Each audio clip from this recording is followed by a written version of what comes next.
పరిశుద్ధ గ్రంథము నుండి రోమా పత్రిక 12వ అధ్యాయము 2వ వచనము చదువుకొని దేవుని మాటలు ధ్యానం చేద్దాం.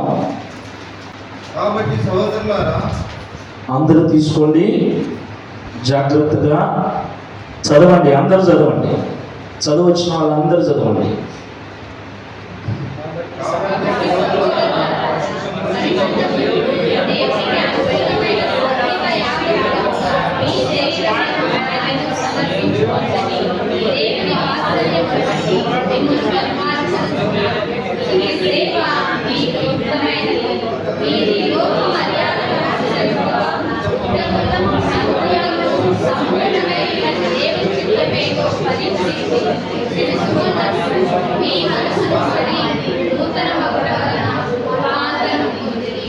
ఆమేన్.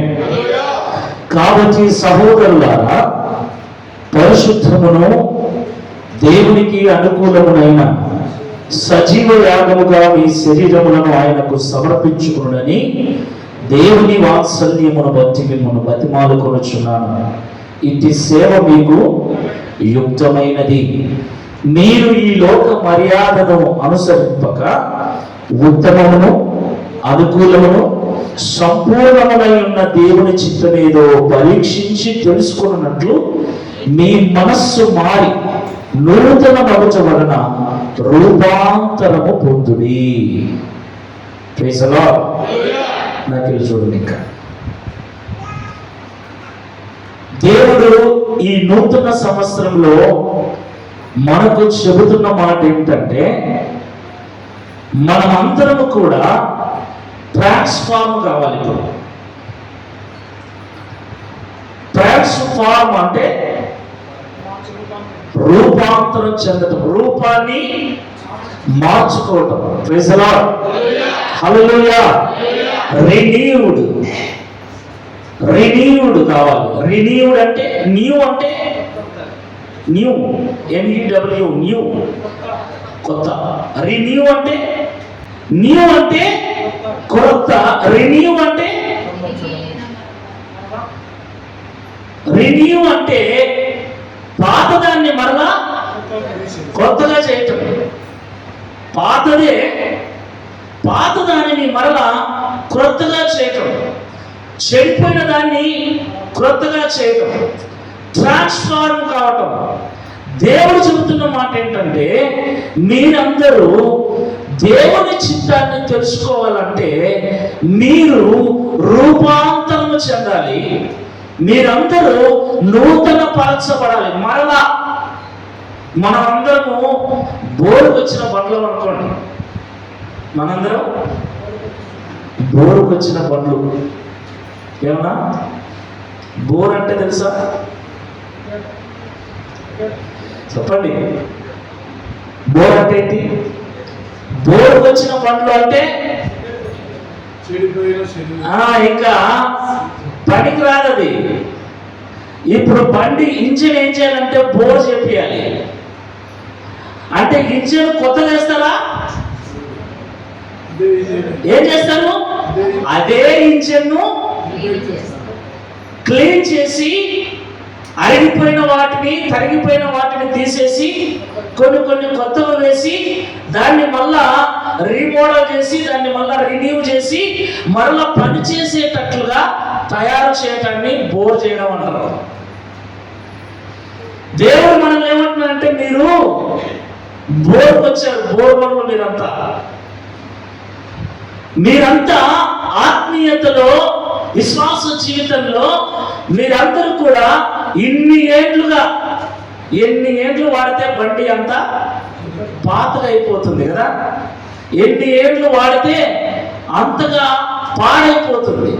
అలాగనే క్రైస్తవులు కూడా విశ్వాస జీవితంలో ఏండ్లు గడిచే కొద్దీ ఎంత పాడైపోయారంటే, నేను క్రైస్తవుని అన్న విషయాన్నే, ఏమండి, నేను దేవుని సేవకుని, నేను దేవుని బిడ్డను, నేను విశ్వాసిని అన్న విషయాన్నే మర్చిపోయేంతగా పాడైపోయారు. అంతగా మలినమైపోయారు. కాబట్టి దేవుడు ఏమంటున్నాడంటే ఈ క్రొత్త సంవత్సరం ఈ మొదటి దినమున మీరందరూ కూడా ఏం కావాలి? రీఫార్మ్డ్ కావాలి. రీఫార్మ్డ్, పునరుద్ధరించబడాలి, ట్రాన్స్ఫార్మ్డ్ కావాలి. మీరందరూ రూపాంతరం చెందాలి. మనమందరం కూడా రెన్యూ, కొత్తగా మనందరం మరలా మారాలి. హల్లెలూయా, హల్లెలూయా. ఏమైందబ్బా నాకు? ఏమండి, ఏమైందబ్బా నాకు? ఇప్పుడు మనం ఆలోచించుకోవాలి. ఎందుకు దేవుడు రూపాంతరం చెందమంటున్నాడు? ఎందుకు మరలా తిరిగి క్రొత్తగా జన్మించమంటున్నాడు? ఎందుకు దేవుడు నన్ను నేను పునరుద్ధరించుకోమంటున్నాడు, పునర్నిర్మించుకోమంటున్నాడు? ఏమైంది నాకు? నేను దేవుని సన్నిధిలో ఆలోచన చేశాను. ఇప్పుడు మీరు ఆలోచన చేయాలి. మనమందరం కలిసి అసలు మనకి ఏమైందో తెలుసుకోవాలి. ఒక బండి బోరుకు వచ్చిందంటే దానికి ఏమైందో ముందు తెలుసుకుంటే గాని, చెప్పండి. ఇప్పుడు దేవుడు అంటున్నాడు మనతో, నేను కాదు అంటున్నది. మీరు బోరుకు వచ్చినారని నేను అనలే. దేవుడు మిమ్మల్ని నన్ను అందరిని అంటున్నాడు. ఏమని? మీరు బోరుకు వచ్చారు. బోరుకు వచ్చిన బండి రిపేర్ చేయకపోతే ఏమవుతుంది? ఇంకా పక్కన పెట్టాలి దాన్ని. బోర్ చేపించకపోతే దాన్ని పక్కన పెట్టేసేయాలి. ఖచ్చితంగా బోర్ చేపిస్తేనే మరలా బండి వెళుతుంది. దేవుడు అంటున్నాడు మీరు బోర్కు వచ్చారు. ఇప్పుడు మీరేం కావాలంటే మిమ్మల్ని మీరు పునరుద్ధరించుకోవాలి. మిమ్మల్ని మీరు ట్రాన్స్ఫార్మ్ కావాలి. మిమ్మల్ని మీరు రిఫార్మ్ చేసుకోవాలి. ఎలా చేసుకోవాలంటే ఏం చేయాలి? చేసుకోవాలంటే ముందు మనకి ఏం జరిగిందో మనం తెలుసుకోవాలి. ఏం జరిగిందో తెలుసుకోవాలంటే ఫస్ట్ వాడు చూడగానే, బండిని చూడగానే ఏ కంపెనీ అని చూస్తాడు కదా. ఏమండి, తీసుకుపోతానే ఏం పెట్టి చేయడు వాడు. ఇది ఏ company? Honda company, Hero company, Tata company, ఇంకా ఏమి రాయల్ ఎన్ఫీల్డ్ కంపెనీ, ఏ కంపెనీలో చూస్తాడు. ఎందుకంటే ఏ కంపెనీ బండో తెలిస్తే దానికి సంబంధించిన పార్ట్స్, స్పేర్ పార్ట్స్ అన్ని కూడా తీసుకురావడానికి వీలవుతుంది. కొంతమంది చేస్తుంటారు, కంపెనీది ఒకటైతే వేసే పార్ట్లు వేరే బండివి, అవి మళ్ళీ తొందరగా వెళ్ళిపోతాయి. మనం బయట చేయించేటువంటి బండ్లు చాలా మటుకు తొందరగా చనిపోవడానికి కారణం ఏంటంటే కంపెనీ బండ్లకి ఆ కంపెనీకి సంబంధించిన స్పేర్ పార్ట్స్ వేస్తేనే ఎక్కువ కాలం మందికి వస్తుంది. అయితే చాలా మంది ఏం చేస్తున్నారంటే ఏం పర్లేదు, మనం కూడా అడుగుతాం, అవే చేయాలా, ఏ మార్గం లేదా, వేరే ఆప్షన్ లేదా అంటే ఎందుకు లేదు, దీన్ని తీసి దానికి వేయచ్చు. ఎందుకు ఈ విషయం చెప్తున్నానంటే మనము కరెక్ట్గా ప్రాబ్లం తెలుసుకుంటేనే దానికి కరెక్ట్ ట్రీట్మెంట్ అయినా, దానికి కరెక్ట్ మెకానిజం అయినా ఏదైనా చేయడానికి అవుతుంది, కరెక్ట్ స్పేర్ పార్ట్ తీసుకురావడానికి అవుతుంది. ఇప్పుడు దేవుడు మీరు పాడైపోయారు అంటున్నాడు, మీరు బోరుకొచ్చారు అంటున్నాడు, మీరు చెడిపోయారు అంటున్నాడు. మరి చెడిపోయిన మనము, బోరుకొచ్చిన మనము తిరిగి పునరుద్ధరించబడాలి, తిరిగి నూతనంగా చేయబడాలి అంటే అసలు ప్రాబ్లం ఏంటో మనం తెలుసుకోవాలి. మనకు ఏది సరిపోతుందో తెలుసుకోవాలి. Praise the Lord. మీకు అర్థం కావడానికి నేను చెప్తున్నా. అసలు మనం ఏ కంపెనీ బండ్లం? యేసయ్య కంపెనీ. మనల్ని ఏమంటారండి? మనము విశ్వాసులం కదా. ఎవరు మనం? మీకు తెలుసా, ఏ కంపెనీ బండికి దానికి సంబంధించిన మెయింటెనెన్స్ ఉంటుంది. మెయింటెనెన్స్ ఉంటుందా? హీరో బండిని ఎట్లా చూసుకోవాలి, హోండా బండిని ఎట్లా చూసుకోవాలి, తర్వాత బుల్లెట్ బండిని ఎలా చూసుకోవాలి, అవెంజర్ బండిని ఎలా చూసుకోవాలి, అపాచీ బండిని ఎలా చూసుకోవాలి, ఏ కంపెనీకి సంబంధించిన బండిని దాని మెయింటెనెన్స్ ఖచ్చితంగా ఉంటుంది. మెయింటెనెన్స్ ఎప్పుడైతే సరిగ్గా ఉండదో అప్పుడు ఆ బండి తొందరగా పాడైపోతుంది. ఇప్పుడు మామూలుగా షైనీ బండ్లను వాడినట్లుగా, హోండా బండిని వాడినట్లుగా బుల్లెట్ బండిని వాడామనుకోండి. ఇప్పుడు హోండా బండి ఏం చేస్తుంది? స్ప్లెండర్ ప్లేస్ ఉంది. ఏ బురదలోనైనా, ఏ చేలలోనైనా, ఏ మట్టి రోడ్లోనైనా ఏ మాత్రం ఆలోచన చేయకుండా పోతుంది. అదే బుల్లెట్ బండిని దించామనుకో, బుల్లెట్ బండి మట్టి రోడ్లో తరం కాదు. కొంచెం గుచ్చుకున్నా కిందేస్తుంది బండి, ఏం అసలే. అదే హైవేలో బుల్లెట్ బండి పోయినట్లుగా స్ప్లెండర్ బండి పోలేదు. సో ఏ కంపెనీ బండిని ఎలా వాడుకోవాలో, ఎలా మెయింటెనెన్స్ చేయాలో మనకు ముందే బుక్ ఇస్తారు బండి ఉన్నప్పుడే. ఏమని?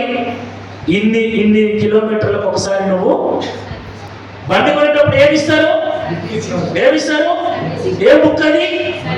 Manual book, service book. దాంట్లో రాయబడిన దాని ప్రకారముగా నువ్వేం చేయాలి? ఆ బండిని నువ్వు మెయింటెనెన్స్ చేయాలి. ఆ బుక్ను పక్కన పడేసి నీ ఇష్టానికి నువ్వు నడుపుకుంటూ తిరిగినావు అనుకో, సర్వీస్ విషయం మర్చిపోయి, మెయింటెనెన్స్ విషయం మర్చిపోయి, అన్ని మర్చిపోయాడు అనుకో, కొత్త బండి అయినా 3 నెలలకి మూలన పడుతుంది. మీకు అర్థం కావడానికి చెప్తున్నాను. మనము ఏ కంపెనీ బండి అయితే కొంటామో ఆ కంపెనీ బండికి సరైన మెయింటెనెన్స్ లేకపోతే, సర్వీసెస్ సరిగ్గా లేకపోతే ఆ బండి పాడైపోతుంది. ఆమేన్. ఇప్పుడు మనము పరలోకపు కంపెనీ బండ్లం అనుకోండి. మన పేరేంటంటే విశ్వాసులం. ఆమేన్. విశ్వాసులకు దేవుడు మెయింటెనెన్స్ బుక్ ఇచ్చాడు. ఏంటది చెప్పండి? విశ్వాసుల మెయింటెనెన్స్ బుక్ ఏది? అందరూ చూపియండి. బైబిల్. ఇది ఏంటి బుక్? ఏదో కూర్చొని చెట్టు కింద కూర్చొని కథ బుక్ కాదు. ఇది మాన్యువల్. ఎవరికి మాన్యువల్? విశ్వాసులకు, దేవుణ్ణి నమ్మినటువంటి విశ్వాసులకు, సంఘములో చేర్చబడిన విశ్వాసులకు, పరలోక రాజ్యములకు ప్రయాణం చేస్తున్న విశ్వాసుల మాన్యువల్ బుక్ ఇది. ఈ మాన్యువల్ బుక్ ప్రకారంగా మన జీవితంలో మెయింటెనెన్స్ లేకపోతే, ఈ మాన్యువల్ బుక్ ప్రకారంగా మన జీవితంలో సర్వీసింగ్ లేకపోతే, మన యొక్క జీవితాలు ఏమైపోతాయి? చెడిపోతాయి, పాడైపోతాయి, బోర్కు వస్తాయి. అర్థమవుతుందా? ఏమవుతాయి? ఒక బైక్ మాన్యువల్ బుక్ ప్రకారంగా మెయింటెనెన్స్ చేయకపోతే, సర్వీస్ బుక్ ప్రకారంగా, బైకే కాదు, కార్ అయినా సరే, ఎంత పెద్ద బండి అయినా సరే, విమానం అయినా సరే, ప్రతి దానికి మాన్యువల్ బుక్ లేకుండా ఏ కంపెనీ కూడా, ఏ ప్రొడక్ట్ కూడా రిలీజ్. చిన్న సబ్బులో కూడా లోపల ఏముంటుంది? దానిపైన రాసి ఉంటారు. చిన్న పేస్ట్, 10 రూపాయల పేస్ట్ కూడా పైన రాసి ఉంటారు. ప్రతి దానికి ఖచ్చితంగా మాన్యువల్ అనేది ఉంటుంది. సర్వీస్ ఎలా వాడాలి, ఎలా వాడకూడదు, ఎప్పుడు కడగాలి, ఎప్పుడు కడగకూడదు, ఎన్ని రోజులకు ఒకసారి ఆయిల్ మార్చాలి, ఎన్ని రోజులకు ఒకసారి మార్చకూడదు, ఇవన్నీ కూడా మనం అన్నీ కూడా గుర్తు పెట్టుకొని జాగ్రత్తగా వాడుకుంటే ఎన్ని ఏండ్లైనా వస్తుంది బండి. ఆమేన్. హల్లెలూయా, హల్లెలూయా, హల్లెలూయా.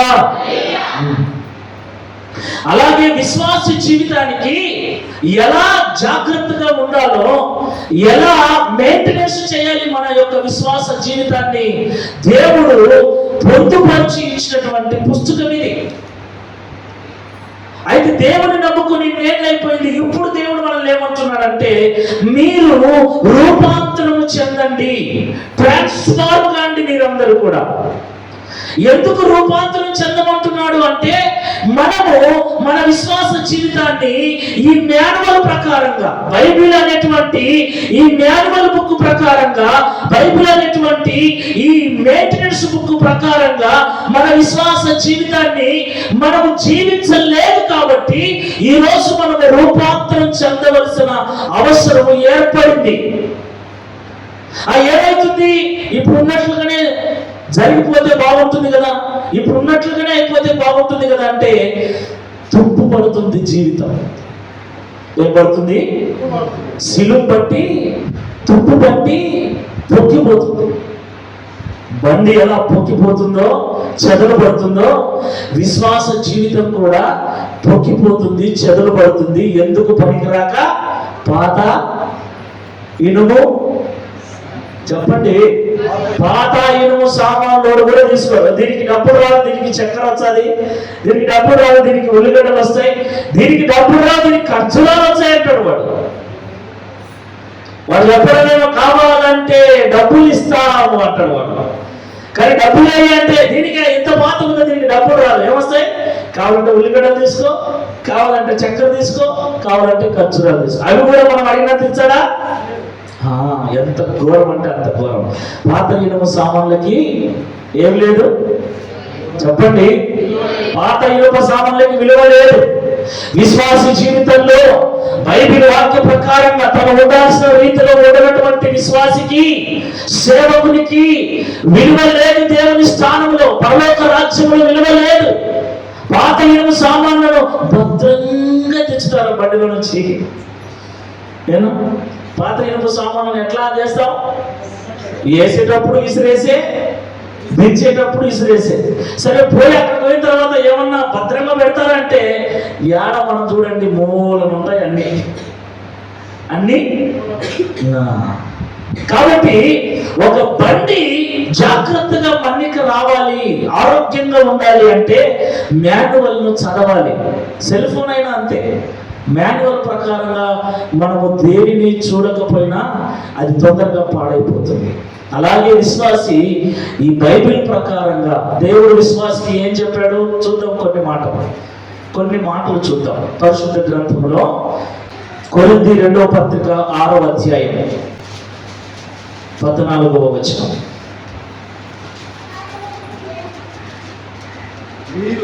మీరు అవిశ్వాసంతో జోడుగా ఉండకండి. మొదటి నియమం ఏంటి? మన కంపెనీ రూల్స్ చెప్పండి. మన హెవెన్లీ డిపార్ట్మెంట్, మన ఆఫీస్ పైన ఉంది. ఆమేన్. మనం అందరం కిందికి వచ్చాం. మన ఆఫీస్ రూల్స్ ఏంటి? మొదటి రూల్ ఏంటి? అయ్యా అందరూ చెప్పండి ప్లీజ్. మనము అవిశ్వాసులు అంటే ఎవరు? అవిశ్వాసులు అంటే విశ్వాసము లేనివాడు. విశ్వాసం లేనివాడు సంఘంలో ఉన్నా, సంఘం వెలుపల ఉన్నా వానితో నువ్వు ఎట్లుండకూడదు? చెప్పండి. జోడి అంటే ఒంటిపోయినా వాళ్ళతో పాటేగా. బజార్కి పోయినా కానీ, షాపింగ్ పోయినా కానీ వాళ్ళతో పాటే. జోడి కలిసి ఉండకూడదు అవిశ్వాసులతో. ఎవరు? ఇది ఏ రూలు? విశ్వాసులకు దేవుడిచ్చిన మొదటి రూలు. నువ్వు విశ్వాసిని, పరలోక రాజ్య సంబంధిని, పరలోక రాజ్య వారసుడివి కనుక నువ్వు ఉండవలసిన తీరు ఏంటంటే విశ్వాసిగా ఉన్న నీవు నీ జీవిత కాలం అంతా కూడా అవిశ్వాసులతో జోడీగా ఉండకూడదు, స్నేహంగా ఉండకూడదు. అవసరానికి మాట్లాడు, ఏదైనా పని పడితే మాట్లాడు, కానీ జోడీగా మాత్రం ఉండకూడదు. ఇది మొదటి నియమం. ఎఫెసీ పత్రిక 4వ అధ్యాయం 17 నుండి 20వ వచనం వరకు. కాబట్టి అన్యజనులు నడుచుకున్నట్లు మీరిక మీదట నడుచుకోవలదని. రెండవ నియమం ఏంటి?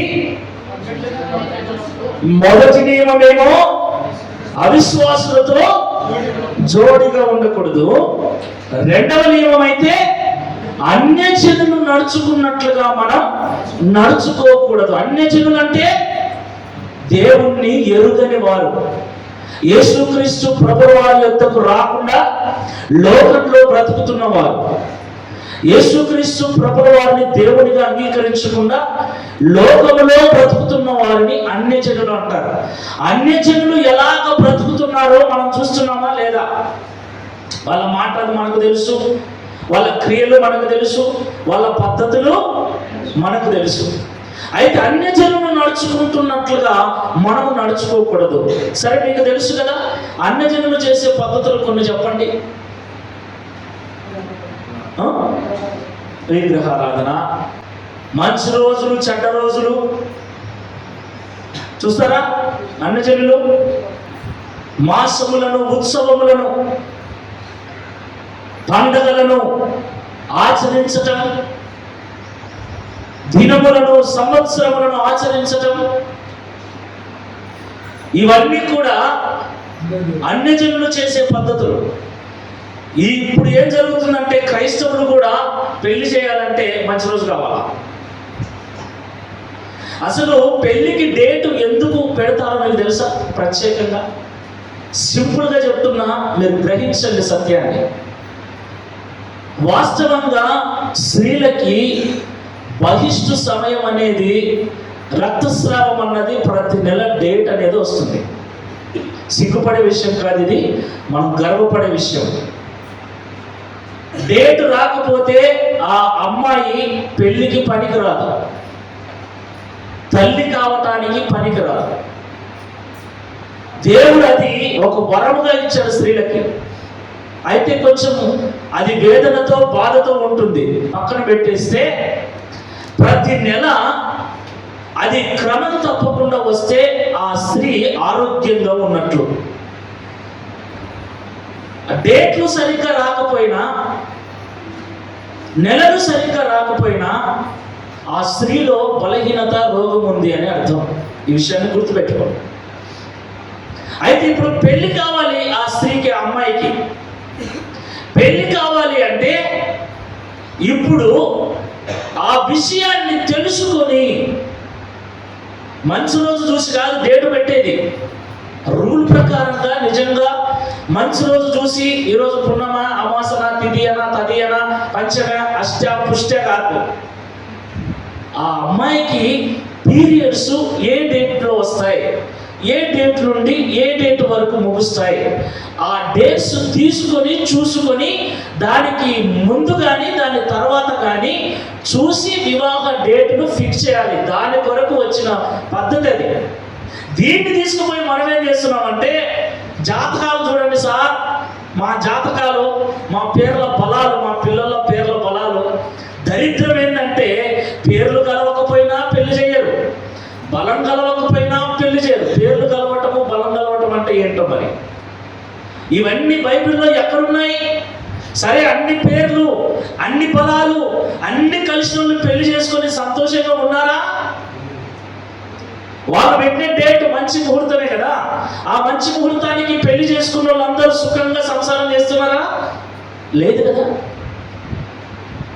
మన కన్వీనియంట్ని బట్టి మన బంధువులకు ఎన్ని రోజులు పడుతుంది పత్రికలు ఇవ్వటానికి, వారిని ఆహ్వానించడానికి ఎన్ని రోజులు పడుతుంది?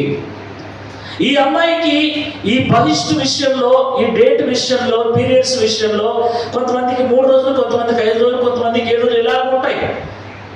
ఆ దినాలన్నింటినీ తీసేసి వాళ్ళకి మనకి అనుకూలంగా ఒక డేట్ పెట్టుకోవాలి. అది పద్ధతి. పాస్టర్ చేసేది ఇది. ఇది పాస్టర్ చేసే పద్ధతి. కానీ వీళ్ళేం చేస్తారంటే అడిగిపోతారు. వాడు ఏం అడగడు, వాడు చూచాడు, పంచాంగం తెచ్చాడు. ఏమండి, సురేషు, సుకన్య, సూసు కలిసింది, ఇంకా పెళ్లి అయిపోంటాడు. ఏమండి, సూసు కలిస్తే పెళ్ళి. వీళ్ళు వచ్చి మా పేర్లు కూడా కలిసినాయంట వీళ్ళు చెప్పుకోవడం. ఇదంతా అన్యజనుల ఆచారం. దేవుడు అంటున్నాడు, మీరు అన్యజనులు కాదు, మీరు నా స్వజనులు. Praise the lord. విశ్వాసులు ఎవరు? దేవునికి స్వజనులు, సొంత జనులు, నా సొత్తైన ప్రజలు. మీరు నా ప్రజలుగా ఉన్న మీరు అన్యుల ఆచారాల ప్రకారంగా జీవించడం నాకు ఇష్టం లేదు. కాబట్టి మీరు నా బిడ్డలైన దినము నుండి మీరు గుర్తుపెట్టుకోవాల్సింది ఏమిటంటే, మొదటగా అవిశ్వాసులతో జోడుగా ఉండకండి. మీకు తెలుసా, సంఘములు కూడా అవిశ్వాసులు ఉన్నారు. వాళ్ళతో పాటు తిరిగితే వాళ్ళ బుద్ధులే వస్తాయి. మీకు. బైబిల్ అదే చెప్తుంది, మూర్ఖునితో సహవాసం చేయవాడు చెడిపోతాడు, జ్ఞానవంతునితో సహవాసం చేయవాడు జ్ఞానవంతుడు అవుతాడు. ప్రార్థనా పరునితో నువ్వు సహవాసం చేస్తే వాడు యాడికి పోయినా ప్రార్థన చేసుకున్నాం అంటాడు. ఏది తింటున్నా ప్రార్థన చేసుకునే తింటాడు. ఏది మాట్లాడినా, ఏ పని ప్రారంభించినా ప్రార్థన అంటాడు. కొద్ది రోజులకు నువ్వు వాడితో పాటు తిరిగితే నీకు కూడా ప్రార్థన అలవాటు అయిపోతుంది. ఆమేన్. నువ్వు అవిశ్వాసంతో తిరిగావనుకో, అవిశ్వాసం అంటే ఏ నమ్మకం లేనివాడు ప్రార్థనకు వచ్చినా అదే ఇది అంటాడు. అదే ఇది ప్రార్థనకు జ్వరం పోతుందా మరి అమ్మా? ప్రార్థనకు జ్వరం పోతుందా? ప్రార్థనకు జ్వరం పోవాలంటే మాత్ర వేసుకోవాలి, జ్వరం పోవాలంటే హాస్పిటల్కి పోవాలా. ప్రార్థనకు జ్వరం పోతుంది అంటాడు ఎవరు? అవిశ్వాసం ఇట్లా మాట్లాడతారు.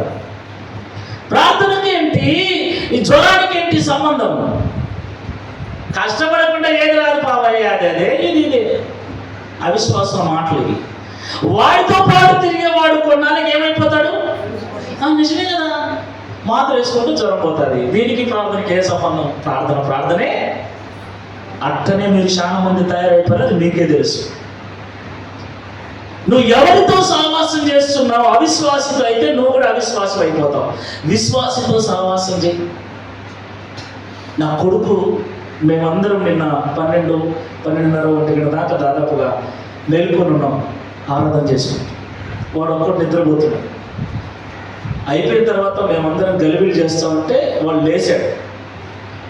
లేచి ఆ టైంలో ఎందుకో దగ్గు వచ్చింది వాడికి, దగ్గుతున్నాడు. దగ్గి మా వేడి నీళ్ళు మా నాయనతో ప్రార్థన చేయించుకుంటా అంటున్నాడు. హల్లెలూయా. నాకెంత సంతోషంగా ఉంటుంది. వాళ్ళ అమ్మ బాటిల్లో వేడి నీళ్ళు తీసుకొని వస్తే నాన్న ప్రార్థన చేయని నాకు నీళ్ళు ఇచ్చి బాటిల్ వాడు కళ్ళు మూసుకొని నిలబడ్డాడు. నేను ప్రార్థన చేశాను. ఎలా వచ్చింది వాడికి ఆ బుద్ధి? నువ్వు ఇంట్లో అన్నము ప్రార్థన చేసుకొని కళ్ళు మూసుకొని ప్రార్థన చేసుకొని తింటా. కొంతమంది కళ్ళు తెసుకొని ప్రార్థన చేసుకుంటుంటారు. మిరపకాయ తొక్కలు ఏరేసుకుంటా, టమాటా తొక్కలు ఏరేసుకుంటా, లోపల చేసేసుకొని తింటారు. కొంతమంది అట్లా మూసి అట్లా తెచ్చారు. అసలు 10 సెకండ్లు కూడా ఉండదు, అట్లా పోయడం అట్లా తిరగదు. ఏమనంటే పొరపాటును ఎప్పుడన్నా తొందరగా నేను ప్రార్థన చేసుకున్నా, నానా అంత తొందరగా చేసుకున్నావా అంటుంది నా బిడ్డ. అంత తొందరగా చేసుకునేలేమ్మా అంట. పోనీ వాళ్ళు ఎక్కడ అలవాటు పడతానని సరేలేదే అని మళ్ళీ చేసుకుంటాను. అలాగ నేర్పించుకుంటాడు. విశ్వాసం ఏం చేస్తాడు? తన పిల్లలకు కూడా అలాగ నేర్పిస్తాడు. అవిశ్వాసం ఏం నేర్పిస్తాడు? అర్థం కాలేదా మీకు నేను చెప్పేది? ఏమీ నువ్వు కళ్ళు మూసుకొని ప్రార్థన చేస్తే నీ కొడుకు కూడా కళ్ళు మూసుకొనే ప్రార్థన చేస్తాడు. నువ్వు పాస్టర్ గారికి వచ్చినప్పుడు వందనాలు అన్నా అని మర్యాదలు చెప్తే వాడు కూడా వందనాలు అనే చెప్తాడు. పాస్టర్ గారు ఇట్లా వస్తుంటే ఇట్లా పోతే ఏమవుతుంది? నేను అందుకే అలాంటి గర్తిస్తా. గౌరవించండి. పాస్టర్ గారికి వందనాలు పెట్టినంత మాత్రాన మీకు పోయేది ఏమీ లేదు. అది మంచిది, మీకు ఆశీర్వాదకరమైంది. ఏం పెట్టాలి అన్నట్లుగా, ఏం పలకరియాలి అన్నట్లుగా ఉండదాకండి. మిమ్మల్ని చూసి మీ పిల్లలు నేర్చుకుంటారు, అది ఆశీర్వాదమే కాదు. మీ ఇంట్లో పాస్టర్ గురించి మీరు ఏం మాట్లాడుకుంటున్నారు తల్లిదండ్రులుగా, అవన్నీ మీ పిల్లలు వింటారు. అత్తమామలుగా మీరు మాట్లాడుకుంటున్నా మీ కోడలు వింటారు, మీ అల్లుడు వింటాడు, అందరూ వింటారు. ఎవరన్నా మీ ఇంట్లోకి వచ్చింటే వాళ్ళు వింటారు. ఇంకా ఆ పాస్టర్ ఎప్పుడు వచ్చినా కానీ అట్లే చూస్తారు వాళ్ళు. మీరేమో మళ్ళీ మా ముందర నటిస్తారు. కానీ మీ మాటలు విన్నోళ్ళు నేను చాలా మంది కుటుంబాల్లో గమనించే 20 ఏళ్లలో, నేను ఈ ఒక్క చోట కాదు, నేను పేరూరులో చేశాను, కొత్తపల్లిలో చేశాను, ఆళ్ళగడ్డలో చేశాను, చాలా చోట్ల చేశాను. ఇప్పుడు కూడా వెళ్తూ ఉంటాను. కానీ నాకు అర్థమయ్యేది ఏంటంటే కొన్నిసార్లు వాళ్ళ పిల్లలు అస్సలు పట్టించుకోరు. పిల్లలు వాళ్ళు ఇంత ఉంటారు, వందనాలు పెట్టేది కూడా రాదు వాళ్ళకి. వాళ్ళ తల్లిదండ్రులు మాత్రం విశ్వాసులు. కారణం, నువ్వు అవిశ్వాసిగా ఉంటే ఒక తల్లిగా ఒక తండ్రిగా నీ పిల్లలు కూడా అవిశ్వాసులే.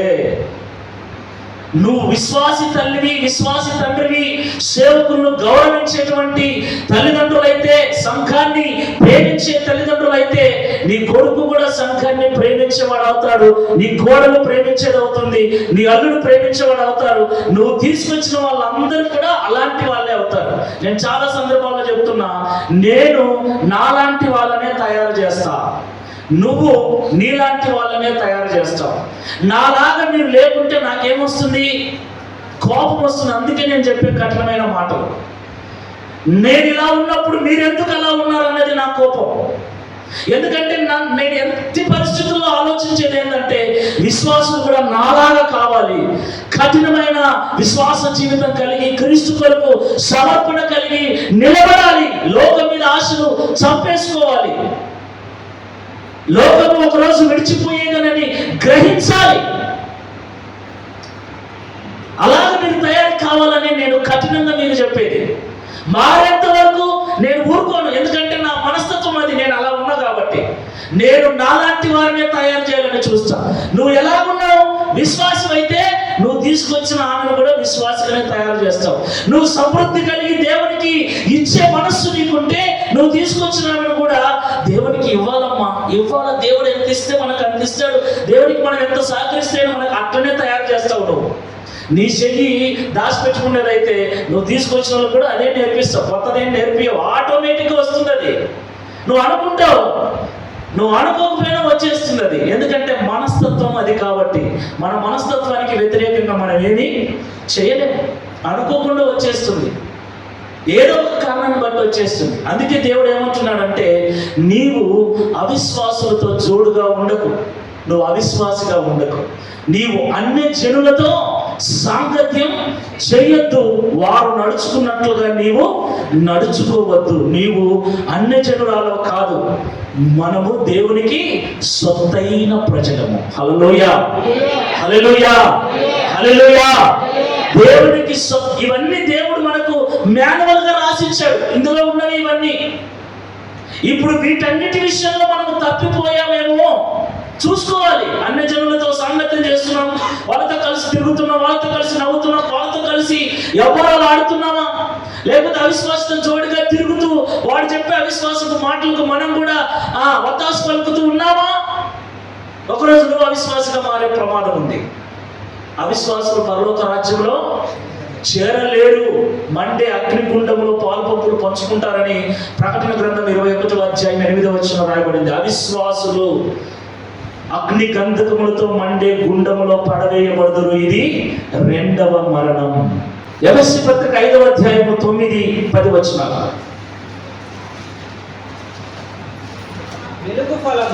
వెలుగు ఫలము సమస్త విధములైన మంచితనము, నీతి, సత్యము అని వాటిలో కనబడును.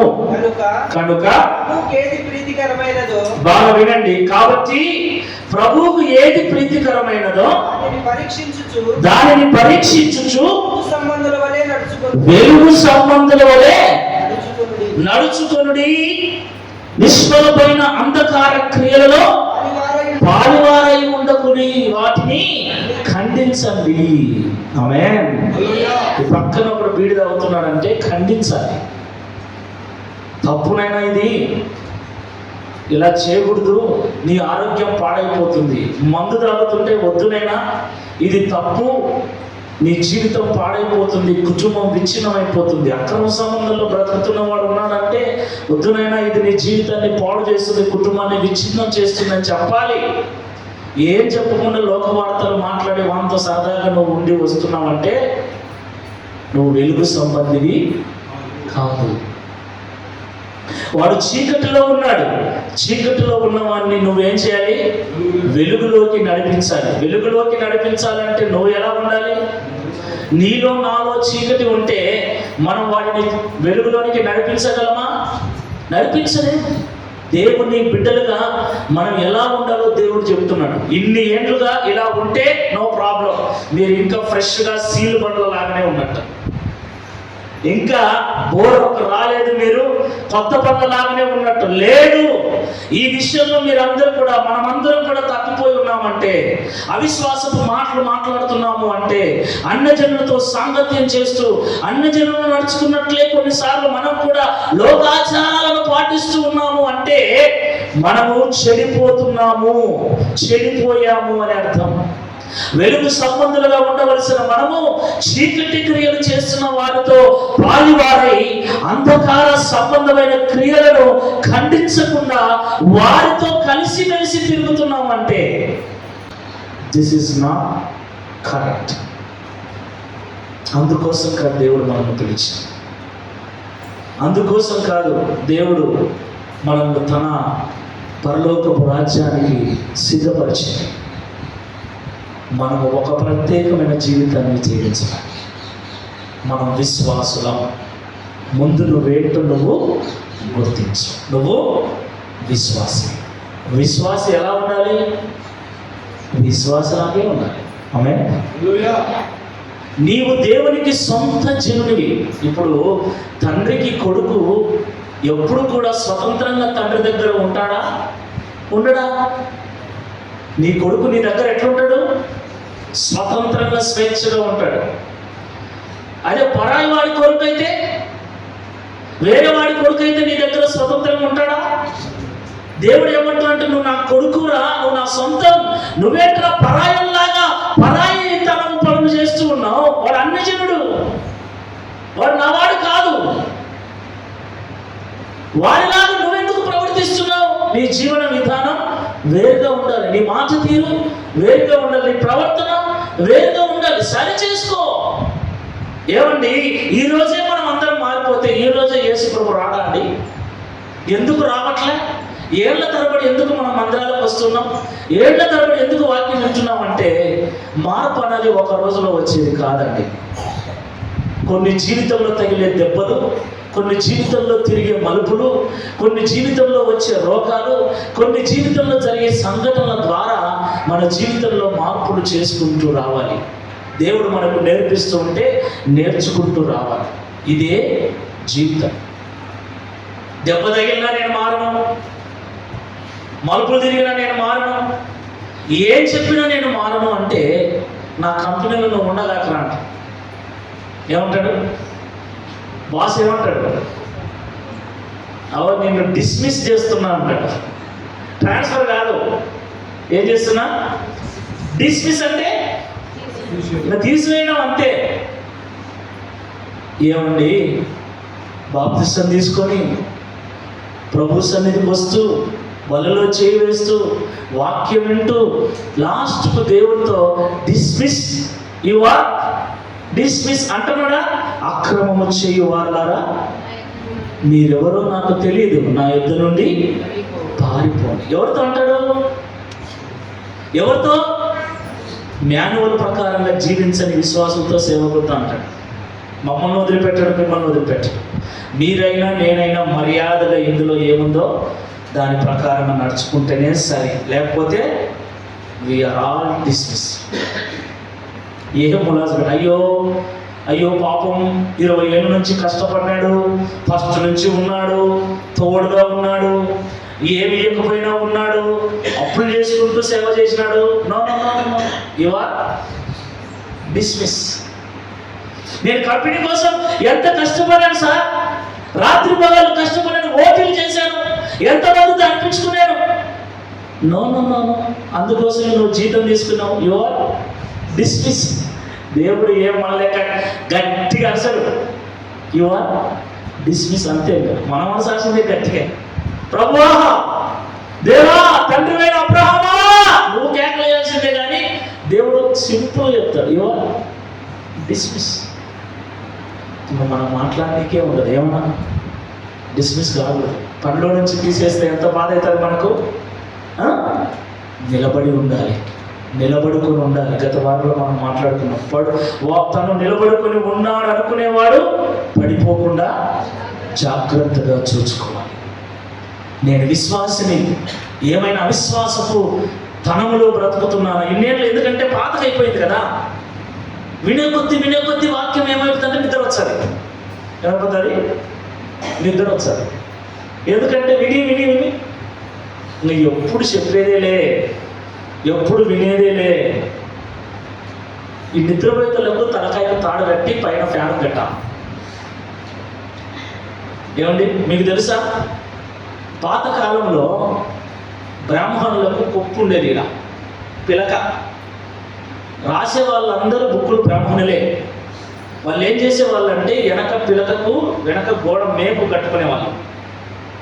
వెనక పిలక పెట్టుకొని పిలకకు తాడు కట్టుకొని వెనక గోడకు మేపు కొట్టి దాన్ని కట్టుకునేవాళ్ళు. రాసేవాళ్ళు ఇంకా రాత్రి పగలు. అందుకే అన్ని గ్రంథాలు రాశారు వాళ్ళు. నిద్ర వస్తే ఎట్లయితే తలకాయ ఏమవుతుంది, ఏమండి ఇట్లా అవుతుంది కదా, ఇట్లా అన్నప్పుడు వెనక తాడు మీకు అట్లా కట్టాలని తెలుసుకోలేకల్లా.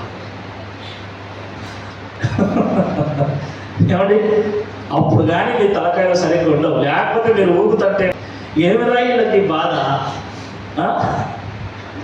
ఈ గంట సేపు ప్రశాంతంగా దేవుని వాక్యం వినకుండా సైతాన్ గారు చూడండి మిమ్మల్ని ఎంత భయంకరంగా దిగజారుస్తున్నాడు. ఇదే మీ జీవితాలు నేను గతంలో చెప్పాను, ఎంతో ఆశీర్వదించబడాల్సింది ఇప్పటికి మీరు, కానీ అంతే ఉన్నారు. ఎందుకంటే ఇందుకే దేవుడు మిమ్మల్ని ఎంతో ఆశీర్వదించాలని, ఉన్నత స్థితికి తీసుకెళ్లాలని దేవుని మాటలు వినింటే ఈరోజు అట్లా ఉండేవాళ్ళం. మనం వినకనే అట్లే ఉన్నాం. దీన్ని చూసుకొని మనం మురిసిపోతున్నాం, అమ్మో అప్పటికంతే ఇప్పుడు చాలా మేలని.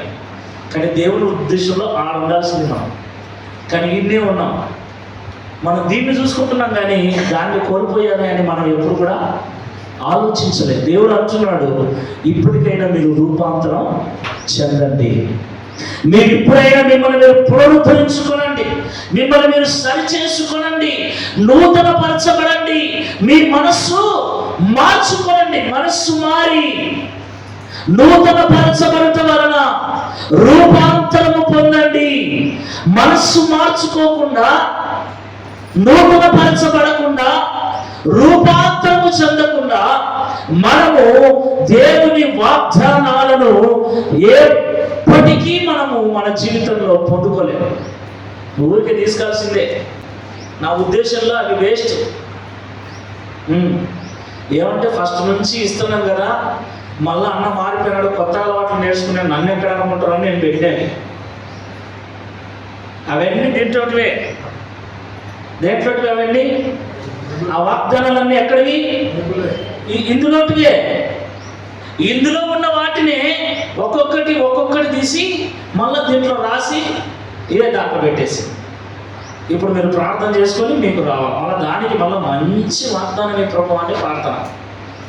రాత్రి అంతా ఎంతమంది చేసినారో ప్రార్థన ఇళ్లలో తెలియదు, వాగ్దానం కోసం. ఏమండి చేసినాము రాత్రుల్లో? ఎంతసేపు చేసాం ఇంట్లో? స్తోత్రం, వెరీ గుడ్. మంచి వాగ్దానం రావాలని. వాగ్దానాలే మంచివైతే మళ్ళీ మంచి వాగ్దానం రావాలి. అది ఎట్లుంటుందో చూస్తా ఈరోజు మీకు ఎంత మంచి వాగ్దానం వస్తుంది. ఏమండి మీకు మంచి వాగ్దానము రావాలి అన్నా, వచ్చిన వాగ్దానం మీ జీవితంలో నెరవేర్చబడాలి అన్నా ఈరోజు మీరు ట్రాన్స్ఫార్మ్ కావాలి.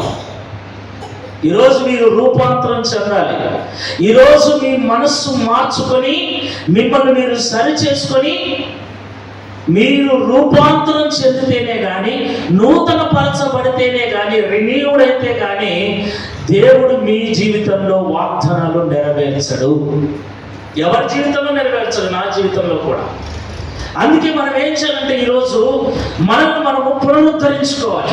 ఏ విషయాలలో పునరుద్ధరించుకోవాలంటే, నంబర్ 1, ఇన్ని ఏళ్లలో విశ్వాసిగా ఉండవలసిన నీవు అవిశ్వాసిగా బ్రతికి ఉంటే, అవిశ్వాసపు మాటలు మాట్లాడి ఉంటే, అవిశ్వాసముతో దేవునికి ఇచ్చే విషయంలో, మాట్లాడే విషయంలో వెనకడుగు వేసి ఉంటే, మనం నిన్న ఆదివారం తెలుసుకున్నాం, అవిశ్వాసులుగా మీరు ఉండకండి అని. అలాగ ఉంటే ఈరోజు నిన్ను నువ్వు పునరుద్ధరించుకోవాలి. ఆమేన్. ఈ రోజు నుండి అవిశ్వాసపు మాటలు, దేవుడికి ఇస్తే నాకెట్లా, ఇప్పుడు ఇస్తే నాకెట్లా, ఈరోజు ఇస్తే రేపెట్లా, ఇలాంటి మాట్లాడకూడదు. దేవునికి నేను ఇస్తే దేవుడు నాకు మరలా తిరిగి ఇస్తాడన్న పరిపూర్ణమైన విశ్వాసంతో నువ్వు చేతులు చాపు. Praise lord. హల్లెలూయా. ఏమైతుందో ఏమో అన్న అవిశ్వాసపు మాటలు కాకుండా, దేవుడు నా ప్రార్థన వింటాడు, నా కుటుంబాన్ని చక్కపరుస్తాడు, నా జీవితాన్ని సరిచేస్తాడు, నా భర్తను మారుస్తాడు, నా కుమారుణ్ణి మారుస్తాడు, నా స్థితిగతులు సరిచేస్తాడని విశ్వాసముతో పలకడం నేర్చుకో. నీ మాటే నీ శక్తి. నువ్వు విశ్వాసపు మాటలు మాట్లాడుతుంటే దేవుడు అవి వింటాడు, నువ్వు అవిశ్వాసపు మాటలు మాట్లాడుతుంటే దేవుడు అవి వింటాడు. Praise the Lord. Hallelujah, hallelujah. దేవుడు చెప్పిన మాటలను బట్టి ఆయనకి ఇచ్చే విషయంలో నాకు ఇచ్చి నన్ను పరిశోధించండి, నాకు ఇచ్చి చూడండి. నేను ఆకాశపు వాకిళ్ళు విప్పి పట్టచాలంత విస్తారమైన దీవెనలు కుమ్మరిస్తా అన్నాడు. కానీ మనం ఆయనకి ఇస్తే మాకెట్లా అన్న భయం. ఇదే అవిశ్వాసం. ఆ విధవరాలు ఏం చేసింది? లేకపోయినా ఇచ్చేసింది. సారెపతి విధవరాలు ఏం చేసింది? లేకపోయినా ఇచ్చేసింది. దేవుడు వారికి తక్కువ చేశాడా? No, never. విశ్వాసంతో మనము జీవించాలి. ఒకవేళ అవిశ్వాసులుగా ఎప్పుడైనా నడుచుకొని ఉంటే దేవునికి క్షమాపణ చెప్పండి. ప్రభువా, నేను ఒక విశ్వాసనై ఉండి అవిశ్వాసపు జీవితాన్ని జీవించాను, అవిశ్వాసపు మాటలు మాట్లాడాను. నేను మాట్లాడటమే కాకుండా ఇతరులను కూడా, తోటి విశ్వాసులను కూడా బలహీనపరిచే మాటలు, వెనక్కి లాగే మాటలు నేను మాట్లాడాను, నన్ను మన్నించండి. నేను నీ సొంతైన జనముగా ఉండి, నీ సొంత బిడ్డగా ఉండి పరాయి వాళ్ళు నడుచుకున్నట్లుగా, అన్యజనులు నడుచుకున్నట్లుగా, లోక సంబంధమైన ఆలోచన ప్రకారంగా, సాంప్రదాయాల ప్రకారంగా నడుచుకుని ఉన్నాను, నన్ను మన్నించండి. నువ్వు నన్ను వెలుగు సంబంధిగా చేస్తే చీకటి క్రియలలో పాలైన వారితో సావాసం చేస్తూ వారిని గద్దించక, వారితో మీకు ఎన్నిసార్లు అవకాశం, ఊర్లోకి వెళ్తుంటారు, పనికి వెళ్తుంటారు, ఎప్పుడు పడితే అప్పుడు ఎవరితో పడితే వాళ్ళతో కూర్చుంటుంటాడు. వాళ్ళతో మీరు కనీసం ఒక్కసారైనా రే ఇది మంచిది కాదు, బైబిల్ ఇలా చెప్తుందని ఏ రోజైనా అమ్మా ఇది మంచిది కాదు మీరు చెప్తే వినరా? ఎన్నెన్నో వ్యవహారాలు చేస్తారు వాళ్ళతో, కానీ బైబిల్ గురించి మాత్రం ఒక్క మాట. ఇంట్లో సంగతులన్నీ చెప్తారు, లాస్ట్కు మీ ఆయన సంగతి చెప్తావు, వాళ్ళకి మీ కొడుకు సంగతి చెప్తావు, మీ భార్య సంగతి చెప్తావు. అవసరమా? ఎవరికో నీ కుటుంబ విషయాలు చెప్పడం అవసరమా? దేవుని గురించి చెప్పు. రే నువ్వు ఇలా ఉన్నావు, అయ్యా నువ్వు ఇలా ఉన్నావు, రెడ్డి నువ్వు ఇలా ఉన్నావు, సార్ మీరు ఇలా ఉన్నారు, బైబిల్లో ఇలా ఉంది, మీకు వీలైతే మారండి, దేవుడు రాబోతున్నాడు, ఆయన రాకడలో మనం అందరం పరలోకం వెళ్ళాలి. ఏ రోజైనా నోరు తెరిచి ఆ పాపాన పోలేక ఈరోజు మీరందరూ రూపాంతరం చెందారు. ఏమి మీరు బాధపడాల్సిన పని, ఇవి సత్యాలు. నేనేమన్నా సొంతంగా కథలు చెప్తున్నానా? నాకు కథ లేదా ఫస్ట్ నుంచి. బైబిల్ ఏం చెబుతుందో అదే చెబుతున్నా. అంధకార క్రియలలో మీరు పాలివారై ఉండక వాటిని ఖండించండి. మనం ఖండించేవారం. ప్రైజ్ ది లార్డ్, హల్లెలూయా. వాటితో పాలయ్యేవారు కాదు, ఖండించేవారు మనం. ఒకటి, అవిశ్వాసులతో జోడుగా ఉండొద్దు. రెండవది, అన్యజనులు నడుచుకున్నట్లు నడుచుకోవద్దు. మూడవది, చీకటి క్రియలతో పాలువారం కాకుండా వాటిని ఖండించాలి. నాలుగో విషయాన్ని నేను చెబుతున్నా చూడండి. యోహాను సువార్త 15వ అధ్యాయం 19వ వచనం. మీరు లోక సంబంధులైన ఎడల లోకము తన వారిని స్నేహించును. అబ్బా, చాలా సీరియస్ మ్యాటర్ ఇది. ఇప్పుడు మీరు ఏం సమాధానం చెప్తారో చూడాలా. చదవనా? అయితే మీరు లోక సంబంధులు కారు, నేను మిమ్మల్ని లోకంలో నుండి ఏర్పరచుకొంటిని, అందుచేతనే లోకము మిమ్మల్ని ద్వేషించుచున్నది. ఒక ప్రశ్న, మీ ఊర్లో ఏది మీ ఊరు? అయ్యా మీ ఊరు ఏదయ్యా? మీ ఊరు ఏదయ్యా? మీ ఊరయ్యా? మరి చెప్పండి, ఏ ఊరు మీది? గోవిందపల్లె. గోవిందపల్లెలో మిమ్మల్ని మీరెవరు అన్న? ఎవరన్నా మీరు? మనం ఎవరిని? నా ఊర్లో నన్ను చాలా మంది ఇష్టపడరు. నా సొంత ప్రజలు, నా రక్త సంబంధికులు నా ఊర్లో నన్ను చాలా కొంతమంది ఇష్టపడతారు. ఆ ఇష్టపడే వాళ్ళు నా దగ్గరికి వచ్చి నాతో బాప్తిసం తీసుకొని నా మాటలు వింటూ సంఘములో చేర్చబడి నడుస్తూ ఉన్నారు. అయితే నా రక్త సంబంధికులు చాలామంది నేనంటే ఇష్టపడరు, నాతో మాట్లాడరు. అర్థమవుతుందా? నాతో మాట్లాడరు. ఇలాగ మీ ఊర్లో మీకుందా?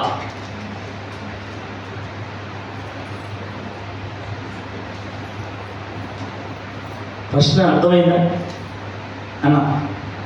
సౌందర్స్ అన్న హనుమకన్న అర్థమైందా నేను చెప్పే ప్రశ్న?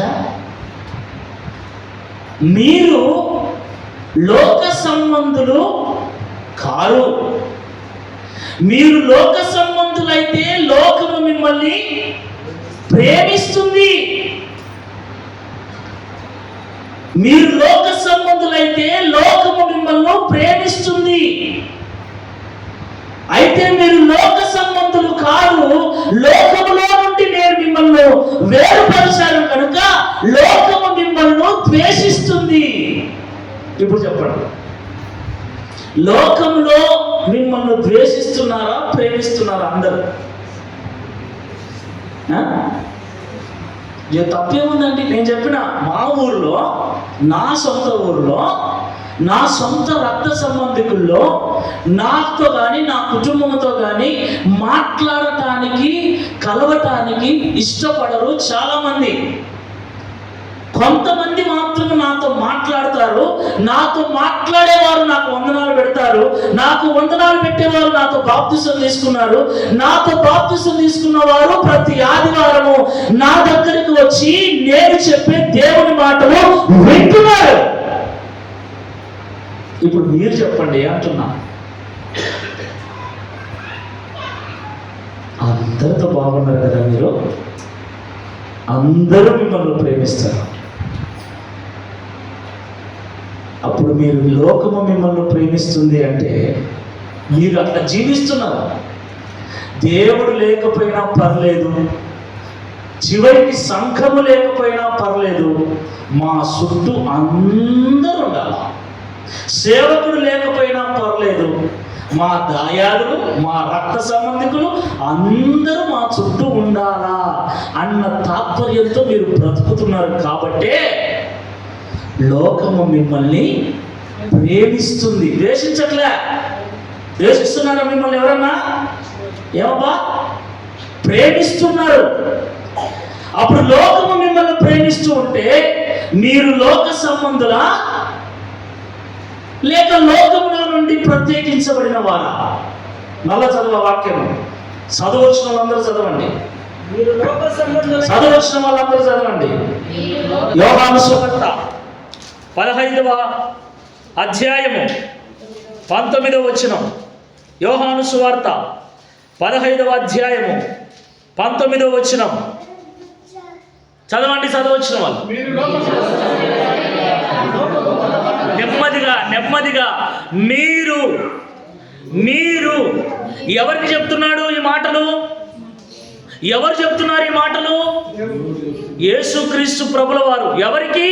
తన దగ్గరికి వచ్చి తన మాటలు వింటున్న వారితో చెబుతున్నాడు. దేవుణ్ణి ఇష్టపడే వారితో చెప్తున్నాడు. విశ్వాసులమని గొప్పలు పోతున్న వారితో చెప్తున్నాడు. క్రైస్తవులమని గొప్పలు పోతున్న వారితో చెప్తున్నాడు. మీరు నిజంగా క్రైస్తవులైతే, మీరు నిజంగా విశ్వాసులైతే, మీరు నిజంగా నా బిడ్డలైతే లోకము మిమ్మల్ని ద్వేషిస్తుంది. ఎందుకంటే లోకము ప్రవర్తనకు మీ ప్రవర్తనకు తేడా. లోకము అవిశ్వాసులు, లోకులు అజ్ఞానులు, లోకులు అవివేకులు, లోకులు అన్యజనాంగము కనుక మీ క్రియలు వారితో పాలి భాగస్సులుగా ఉండరు కనుక వారు మీ బంధువులైనా స్నేహితులైనా రక్త సంబంధికులైనా మిమ్మల్ని వారు ద్వేషిస్తారు. అయితే ఆ లోకము మిమ్మల్ని ప్రేమిస్తూ ఉంది అంటే మీరు దేవుని సంబంధులు కాదు. రాసి పెట్టుకోండి. అంటే దూరంగా వాళ్ళందరికీ ఎస్, నీ బంధువు అన్యజనుడైతే, నీ రక్త సంబంధికి అన్యజనుడైతే, నీకు బంధువులు స్నేహితులు అనుకునే వాళ్ళు దేవుణ్ణి ఎరగని వారైతే, దేవుణ్ణి ఎరిగిన నీవు, క్రైస్తవుడు అయిన నీవు, దేవుని యొక్క రక్తములో శరీరములో పాల్పంపులు పంచుకుని పరలోక రాజ్య సంబంధివైన నీవు వారికి వేరుగా బ్రతకాలి. వారికి వేరుగా బ్రతకాలి. వారు నిన్ను ద్వేషిస్తారు ఖచ్చితంగా, కానీ ద్వేషించకుండా నిన్ను ప్రేమిస్తున్నారంటే నువ్వు వాళ్ళతో కలిసిపోయి బ్రతుకుతున్నావు. జాగ్రత్త.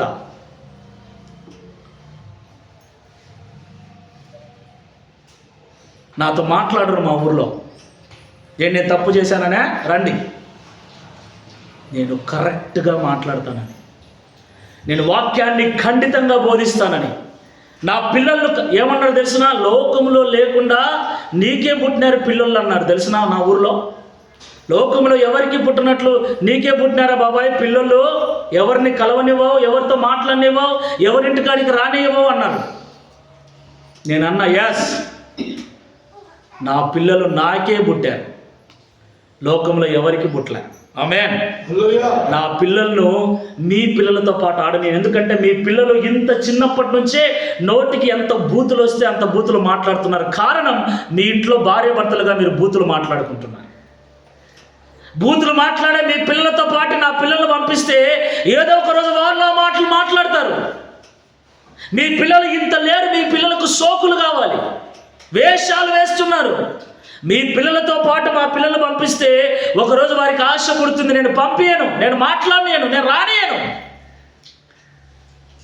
నా జీవితము, నా భార్య జీవితం, నా పిల్లల జీవితం దేవుడు ప్రత్యేకపరుచుకున్నాడు. నేను అట్లే బ్రతుకుతా, అట్లే చస్తా, ఇందులో మార్పేలే. మాట్లాడరా, రారా, పెళ్ళికి పిలిచరా, నో. మీరు పెళ్ళికి పిలిచిన పెళ్లి పత్రిక, మా వదినోళ్ళకు పెళ్లికి పత్రిక ఇచ్చి మాకు ఏకుండా పోయిన వాళ్ళు కూడా ఉన్నారు తెలుసా మీకు. పక్కనే ఇండ్లు, మీరు తెలుసు. మీరు మా వదినోళ్ళకి మాకు పెద్ద దూరం లేదు, ఒక గోడే. వాళ్ళకిచ్చి మాకు ఏకుండా పోయిన వాళ్ళు ఉన్నారు, వాళ్ళని పిలిచి మమ్మల్ని పిలిచకుండా పోయిన వాళ్ళు ఉన్నారు. దేవునికే సమస్త మహిమ కలుగును గాక. అంత రోషంగా బ్రతుకుతున్నా నేను. ఇలాగా కలిసిపోయి కలగా పొలగం అయిపోయి అందరినీ కూర్చోబెట్టుకొని ఒక పద్ధతి లేదు, ఒక పాడు లేదు, ఒక మంచి మాట లేదు.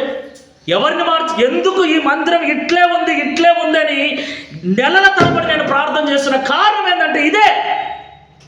మీరు విశ్వాసులుగా ఉండాల్సిన రీతిలో ఉంటే, మీరు ప్రత్యేకపరచబడిన జీవితాన్ని నిజంగా జీవిస్తూ ఉంటే, మీలో ఆ ప్రత్యేకత లోకానికి కనబడితే లోకము భయపడుతుంది. లోకము భయపడలేదు, మీతో వచ్చి కూర్చొని సరసాలాడుతుంది అంటే లోకము, మీరు లోకస్తుల్లాగా లోక సంబంధులు అయిపోయారు. దేవుడు చెప్తున్నాడు, చదవండి ఆ మాట, చదవండి మళ్ళీ ఆ మాట. మీరు లోక సంబంధులైన ఎడల లోకము తన వారిని స్నేహిస్తుంది, ప్రేమిస్తుంది. అయితే మీరు లోక సంబంధులు కాదు గనుక నేను మిమ్మును లోకము నుండి ఏర్పరచుకున్నాను గనుక అందుచేతనే లోకము మిమ్మల్ని ద్వేషిస్తుందా? నీ బంధువులు త్రాగుడుపోతలే, నీ తమ్ముడు త్రాగుడుపోతే, నీ మరిది త్రాగుడుపోతే, నీ బంధువులు స్నేహితులు అందరూ లోకంలో పాపములు ఉన్నారు. వాళ్లకు మీరు ప్రత్యేకమైన వారని భయం ఉందా? వీరు దేవుని బిడ్డలరా, వాక్యానికి లోబడి బ్రతుకుతున్నవారు, వీరు క్రమమైన జీవితాన్ని జీవిస్తున్నవారు, వీళ్ళ కాడ మనం ఇలా మాట్లాడకూడదు, ఇలా ఆటలు ఆడకూడదన్న భయం వారు ఉందా? లేదు. మీరు భయపడుతున్నారు వాళ్ళకి, వాళ్ళు మీకు భయపడడం కాదు. ఎంత దరిద్రం అంటే అంత దరిద్రం. ఎవరు భయపడాలి? మీరు వాళ్ళేంటికి భయపడి గుట్టు సప్పుడు కాకోకుండా ఉన్నారు. బబులోను సామ్రాజ్యం అంతా భయపడింది దానియేలు దెబ్బకి.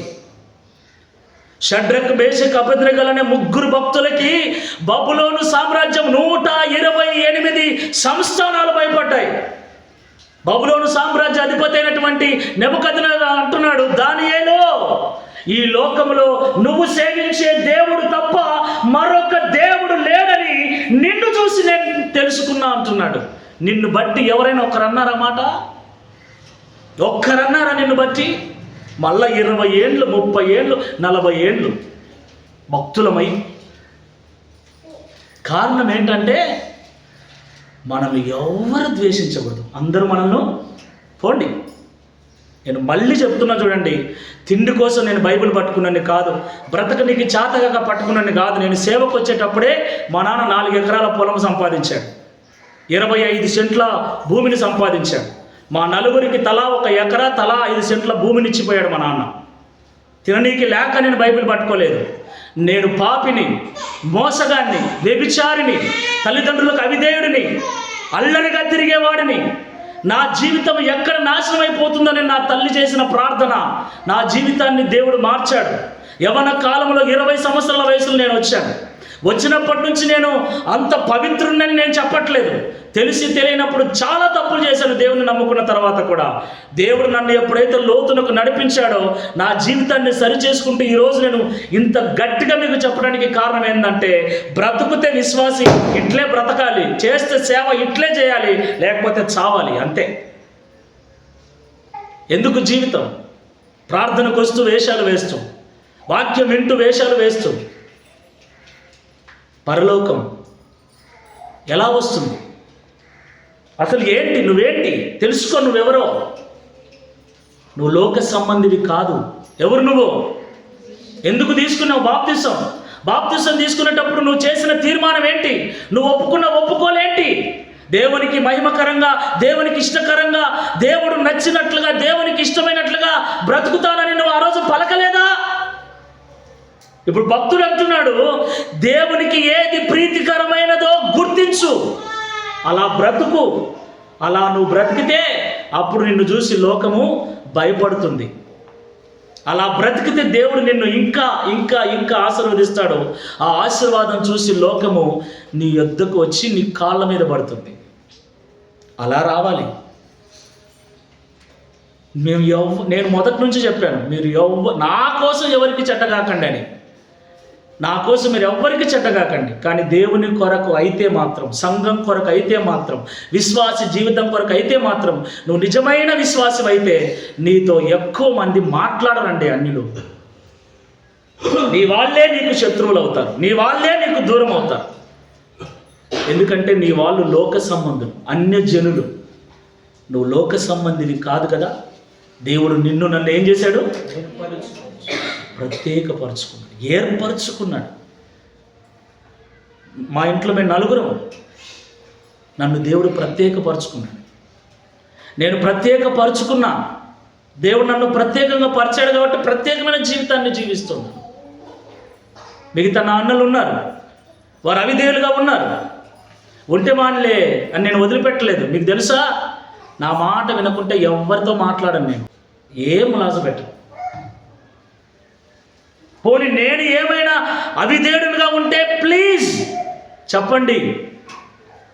నా భార్యతో నేను అంటుంటా, చెప్పువే, ఏం లేదండి. ఎందుకంటే నేను అలా ఉండి మిమ్మల్ని ఇలా ఉండమంటే నేను వేషధారణ అవుతా. మనం అందరము పరలోకం వెళ్ళాలి వెళ్ళాలి వెళ్ళాలి. అలా వెళ్ళాలి అంటే మనల్ని మనము ఈరోజు ఏం చేయాలి? రూపాంతరం చెందాలి. ఈ మాటలు ఎందుకంటే బాధ పెట్టడానికి కాదు. మనం కొత్తగా సరి చేసుకొని, మనసు మార్చుకొని, కొత్తగా మరలా పాతోళ్ళమే, మనం పాత విశ్వాసులమే. అయితే బుద్ధిని ఏం చేసుకోవాలి? మనం ఆరాధించే దేవుడు ఎవరు? ఎహెజ్కేలు గ్రంథం 36:26లో ఒక మాట రాయబడింది, చూద్దామా?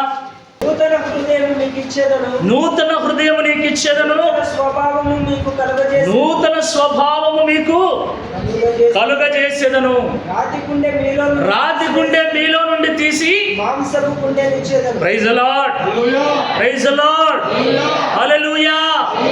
నా ఎంత కోపము మా ఇంట్లో లేదు, మా ఊర్లోనే తెలుసు, మా బజార్లోనే తెలుసు నేను ఎంత కోపిస్తాను. ఈ నుంచి ఊరికి పోయిన తొలి దినాలలో మా మేనత్త నాకు కూతురు వరుస అవుతుంది. అంటే మా పెదనాన్న కొడుకు కూతురు, అంటే మా అన్న కూతురు. మా నాన్నగారు 3. పెద్ద ఆయన, మా పెదనాయన కొడుకు కూతురును మా మేనత్త కొడుకు ఇచ్చినాం. మా వరుసలు పేరు చూసుకొని పెద్దగా డిస్కషన్ లేదు. అయితే విషయం ఏంటంటే వాడు తాగుబోతు, పిల్లలు లేరు. మా పెళ్ళి కంటే ముందే పెళ్ళి అయిపోయింది, పిల్లలు లేరు.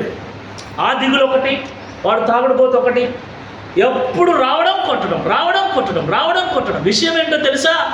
నా సొంత బంధువులైనా నన్ను సేవకునిగా ఏ రోజు గుర్తించిన వాళ్ళు కాదు వాళ్ళు. దేవునికి మహిమ కలుగును గాక. ఈ నుంచి పోయిన కొత్తలో మొదటి నెలలో, మొదటి సంవత్సరంలో జరిగిన ఇన్సిడెంట్. మేము అక్కడికి వెళ్ళి దాదాపుగా 10 సంవత్సరాలు అయింది. మొదటి సంవత్సరం జరిగింది. కొడుతున్నాడు, ఒకటేమైనా కొడుతున్నాడు. మా వదిన ఐవాన్ వాళ్ళ అమ్మ వచ్చింది, నా కొడుతున్నాడు నా, వాడు ఒకటేమైనా కొడుతున్నాడు నా అంటే ఏం చేయాలమ్మా అంటే, రాన్నా ఎవరికైనా కూతురే కదా రాన్నా అనేది. నాకు మాట్లాడేది రాదు, తిట్టేది రాదు, కొట్టడమే. పోయి పల్ల పెరిగిన చెంపకేసి కొడితే చెక్కులంతా పగిలిపోయి బ్లడ్ వచ్చేసింది. వాడు అది మనసులో పెట్టుకున్నాడు, మా నాన్న ఉన్నాడు, మా అమ్మ చనిపోయింది, మా నాన్న ఉన్నాడు. ఇంకా తాగి వచ్చినప్పుడు అంతా వాళ్ళ ఇంటికాడికి పోవాకను. నాకు ముగ్గురే మామగారు, ఆ లాస్ట్ మనిషి లేడు. లాస్ట్ మనిషి ఎవరో నాకు తెలియదు. నువ్వు పోయినావంటే ఉంటుంది అంటున్నారు. తాగినప్పుడల్లా అదే మాటే. ఏమరా మళ్ళీ మాట్లాడతావా? అది క్రిస్మస్ పండుగను ఈస్టర్ పండుగను అనుకుంటా. ఈస్టర్ పండుగ రోజు నా కూతురు వచ్చింది, ఏమైనా వాళ్ళ అక్క వచ్చింది. అక్కడి నుంచి గొడవ స్టార్ట్ అయింది. గొడవ స్టార్ట్ అయితే ఇంక నాకు చేతగాక కట్టె తీసుకొని పోయినాగా. ఎవరిని కొట్టనీకి? మా ఎత్తను కొట్టని. నమ్మండి, సాక్ష్యం చెప్తున్నా. చంపుతో నిన్ను సైతాన్ మొకందన నువ్వే చేసిందని. సంపురా అని వచ్చింది. నా బిడ్డ అంటే అంత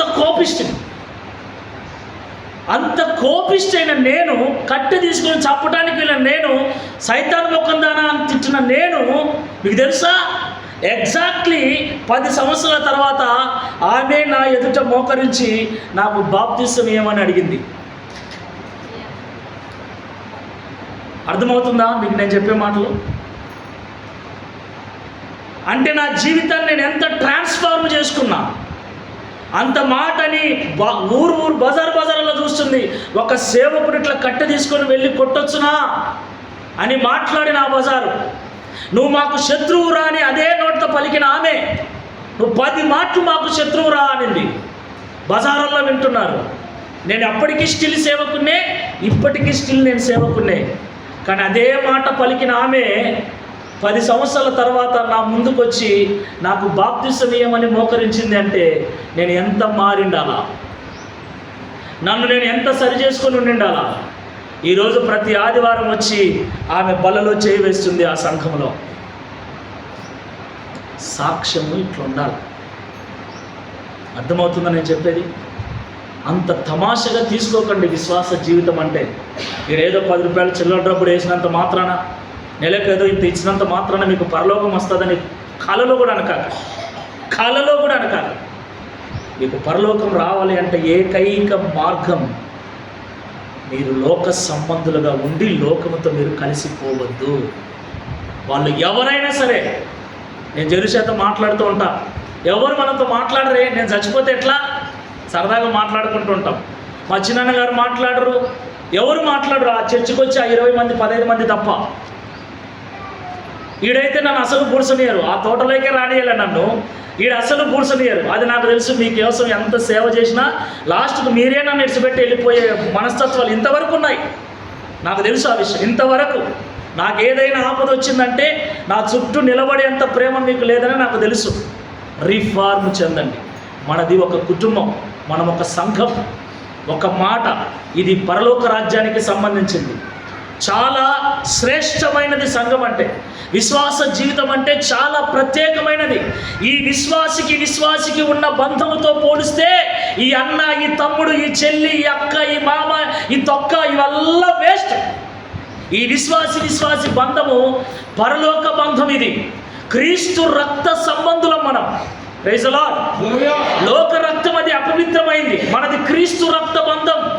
మనమందరం తండ్రి అయిన ఆయన్ని పిలుస్తూ ఉన్నాం. ఈ క్రీస్తు రక్తములో కడగబడిన మనము, క్రీస్తు రక్తము ద్వారా పుట్టిన మనము ఒక కుటుంబముగా ఉండాలి. మనము సరి చేసుకొని, మనల్ని మనం బలపరుచుకొని, ఒక సహాయం, ఒక మాట ఏది చేసినా విశ్వాసులకు చేసుకోవాలి. కానీ విశ్వాసుల గురించి తప్పుగా చెప్పి లోకంలో ఉన్న అన్యుడు, నీ తమ్ముడు, నీ చెల్లో, ఎవరో వాళ్ళ సంకల్పం ఆపుతూ ఉన్నాం మనం. నా ఊర్లో నేను అలా లేనండి, మీరు వచ్చి విచారించుకోండి. నా గురించి కొందరే మంచిగా చెప్తారు.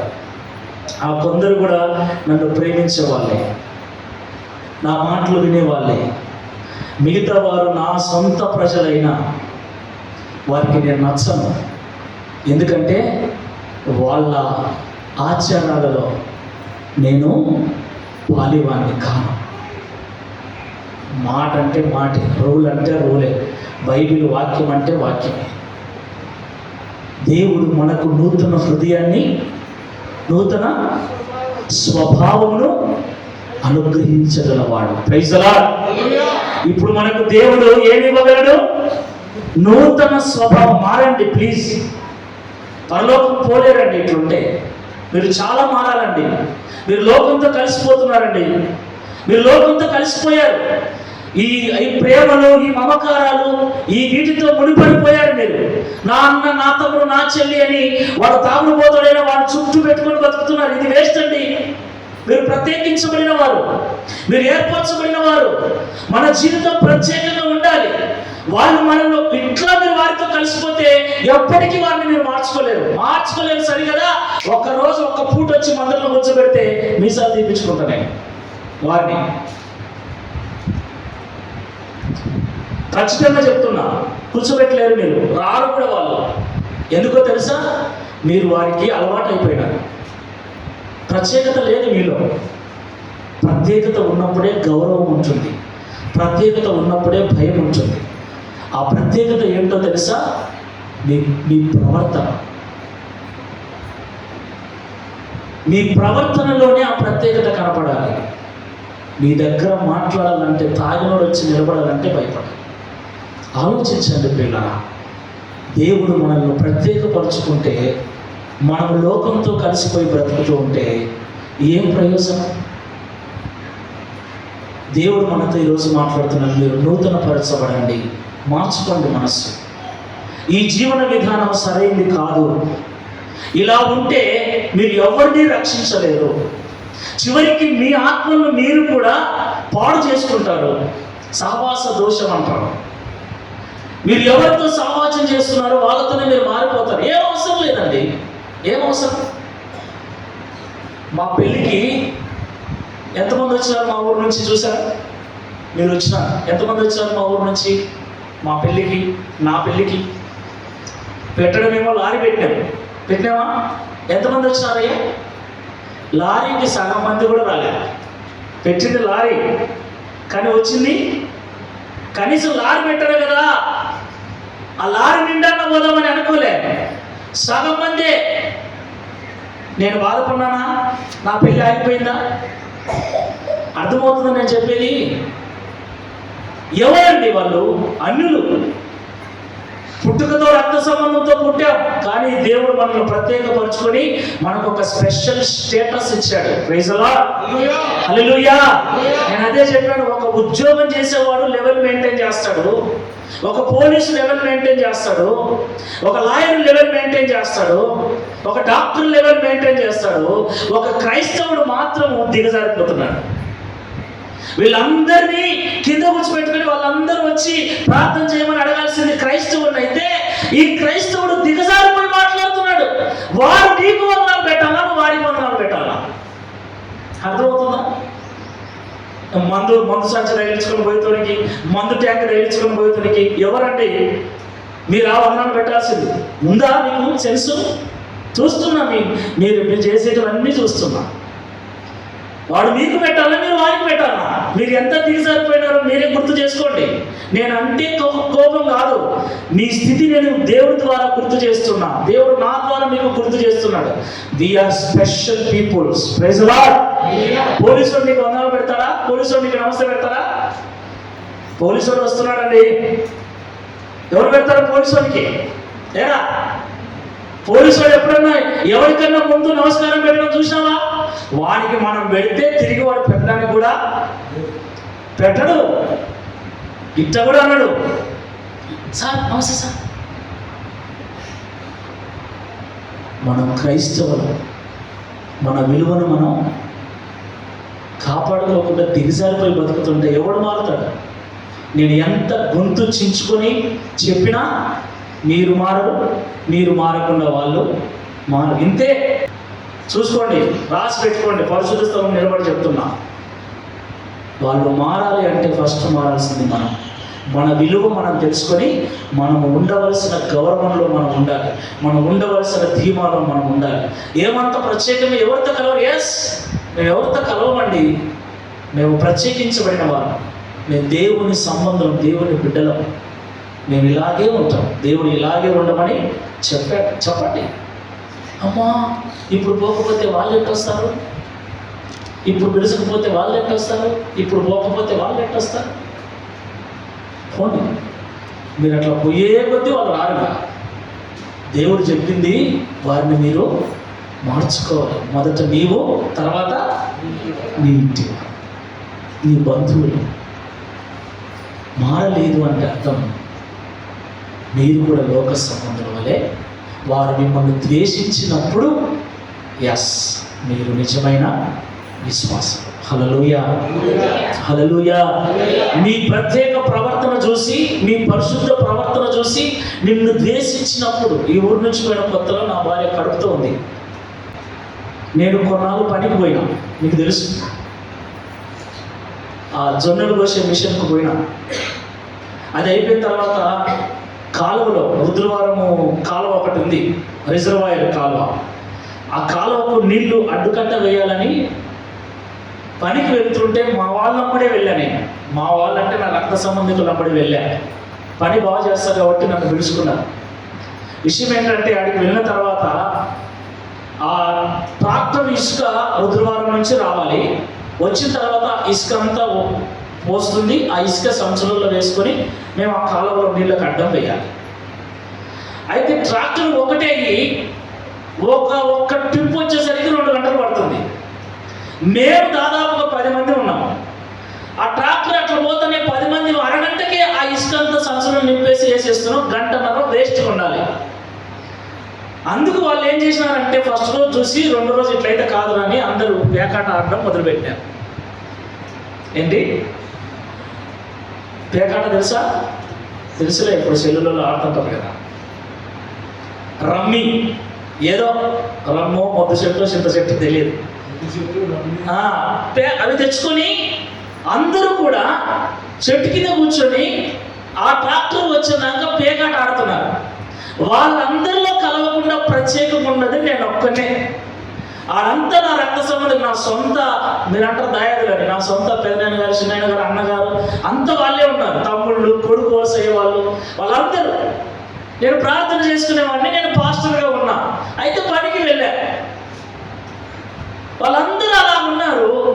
నేను వాళ్ళ వైపు చూస్తుంటే వాళ్ళకి ఒకలాగా అనిపిస్తుంది. వాస్తవం చెప్తున్నా, 3వ రోజు నువ్వు పనికి రావాలేసినాడా అన్నారు. 3వ రోజే ఏమన్నా అంటే, ఏమో నైనా బాగలేదు, నువ్వేమో పక్కన ఉంటావు ఒక్కరివి, ఎట్లట్లో ఉంది మాకు, ఏమని కాకసిన్నాడా అంటాడు మా పెద్దనాయన కొడుకు. దేవునికి మహిమ కలుగును గాక. హల్లెలూయా. అది ప్రత్యేకత. అలా బ్రతుకుతున్నా నేను. అందుకే నాలాగా మీరు బ్రతకాలన్నది నా తపన. మీరేంటంటే కలిసిపోయి మారారండి. ఈరోజు నాకు 15 మంది నా ఊర్లో మారారంటే నాకు ఆశ్చర్యం. నాకు అనిపిస్తుంది ఏంటంటే ఇది కారణం, నా మార్పే కారణం, నా మాట తీరే కారణం. అలాగనే వచ్చారు. అసలు ఇప్పుడు ప్రార్థనకు పంపించకుండా త్రాగుడుపోతు భర్తలు అడ్డగిస్తుంటే ఏడుస్తున్నారు పోతామని నా దగ్గరికి రాని. దేవునికి మహిమ కలుగును గాక. ప్రార్థన చేయన్న ఈయన మారేటట్లుగా, నీ మాటలు వింటుంటే రావాలని ఆశ, పాటలు పెట్టగానే వచ్చి కూర్చోవాలని ఆశ. మార్పు ఇలా ఉండాలండి. వారితో మనం కలిసిపోతే ఎవరిని మార్చుకోగలం? మనం ఎవరిని మార్చలేము, సరికదా. సంఘంలో కూడా మనం సరిగ్గా ఉండం, ఇరకమ్మా బెరకమ్మా అంతే. ఒకరంటే ఒకరికి పడదు, వందనాలు కూడా సరిగ్గా పెట్టుకోరు. అసలు సంఘమే కాదు, నాకు తెలిసి మీరు సంఘమే కాదు. సంఘానికి సంబంధించిన లక్షణాలు ఎవరిలో లేవయ్యా. పెద్దయినా నన్ను ఏమన్నా అనుకోండి, ఏమన్నా ఇన్నాళ్ళు గణపలేదా, ఇప్పుడు గణపన్నాయంటే ఇన్నాళ్ళ నుండి సరి చేసుకుంటూనే వస్తున్నా నేను. ఏ రోజు మీకు వాక్యాలు చెప్పట్లే సంఘం ఇలా ఉండాలని. కానీ మీరేంటంటే నిమ్మకు నీరెత్తినట్లుగా ఆయన చెప్తూనే ఉంటారులే, మనం ఇట్లనే ఉందాం అన్నట్టుగా. దేవుడు చెప్తున్నాడు, మీరు రూపాంతరం చెందండి. అన్నీ వదిలేయండి. ఇది ఒక్క మాట చదువుకొని ముందుకెళ్దాం. పేతురు మొదటి పత్రిక 2వ అధ్యాయం.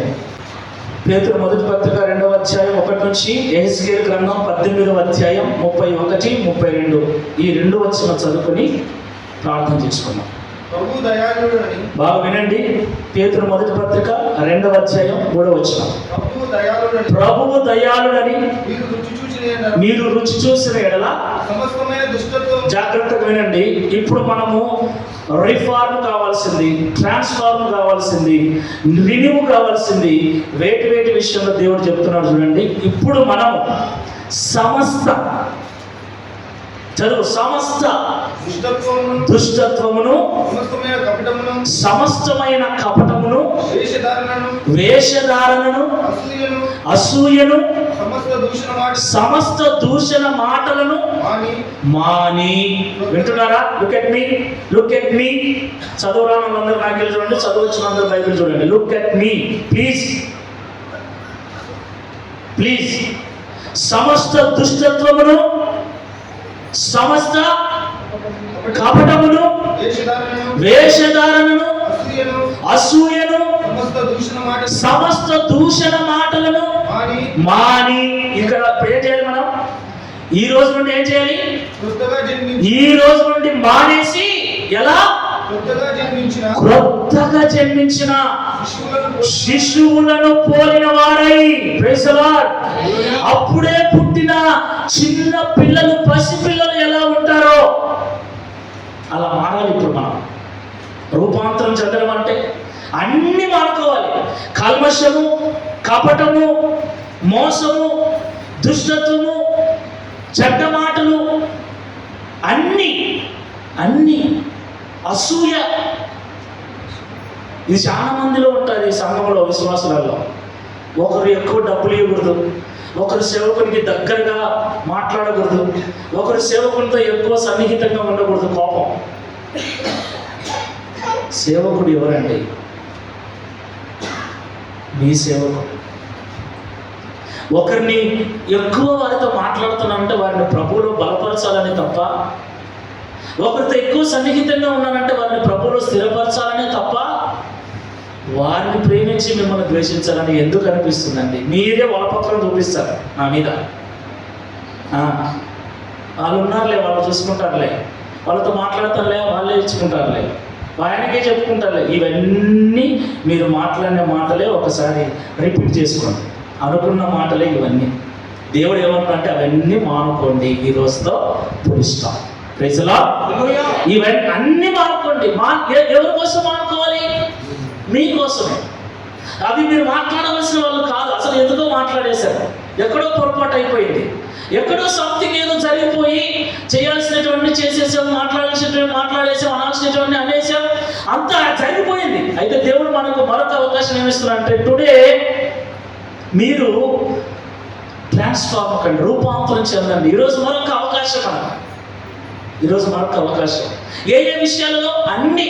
సమస్త కల్మషము, సమస్త దుష్టత్వము, సమస్త వేషధారణ, వెనకొకటి బయటకు. నన్ను ఏమన్నా అనాలంటే డైరెక్ట్గా నాకు ఫోన్ చేసి నాతోనే మాట్లాడండి. సీరియస్గా చెప్తున్నా. అన్న నీ పద్ధతి నాకు నచ్చలే, నువ్వు మాట్లాడేది నాకు నచ్చలే చెబితే, నేను మార్చుకోకపోతే నన్ను వెలేయండి సంఘంలో నుండి. మీరు వెనక మాట్లాడుకోకండి ప్లీజ్. మీరు అస్సలు మాట్లాడుకోకండి. నా మాటల వల్ల మీకు బాధ కలిగిందా? నాకే ఫోన్ చేయి. నాకు ఫోన్ చేసి నాతోనే మాట్లాడండి. అన్న నీ ప్రవర్తన నన్ను బాధ పెట్టిందంటే, ఏ విషయంలో పడ్డావయ్యా అడిగి తెలుసుకొని సారీ చెప్పి నా జీవితాన్ని నేను మార్చుకుంటా. అట్లా మార్చుకునే పక్షాన నేను రాను ఎవరికి. నేను తమాషగా లేనండి. ఎప్పుడో చూసిన తిమోతిలాగా అనుకోకండి మీరు. ఎప్పుడో ఉన్నట్లుగా మీరు ప్లీజ్ దయచేసి అనుకోకండి. నేను మారాను, మొత్తుకొని చెప్తూ నేను మారాను, నేను సరి చేసుకున్నాను, నేను బతుకుతున్నది క్రీస్తు కొరకు, నా కుటుంబాన్ని అలాగే పెంచుతున్నా. చిన్న పిల్లండి, దాని ఆశలు, వాళ్ళ కోరికలు అన్ని చంపేస్తున్నా. వాళ్ళ తోటి పిల్లలు ఎగురుతున్నారు, సోకులు చేసుకుని రోడ్లో కూడా పరిగెత్తుతూ ఉంటారు, తిరణాల్లోకి వెళ్తారు. ఎక్కడికి పానీయట్లేదు నేను వాళ్ళని. ఎందుకండి? ఎటు వెళితే ఏ మాట వస్తుందోనని, ఎటు వెళితే ఏం నేర్చుకుంటారని ఒక భయం. క్రీస్తు ఇప్పుడు అప్పుడు అన్నట్లుగా ఉన్నాడు. క్రీస్తు రాకడ సమీపంగా ఉంది. ఆ లోపల నేను నా పిల్లలను, నేను నా కుటుంబాన్ని సిద్ధపరచుకోకపోతే, నా సంఘాన్ని సిద్ధపరచుకోకపోతే ఎలా అన్న భయం అండి.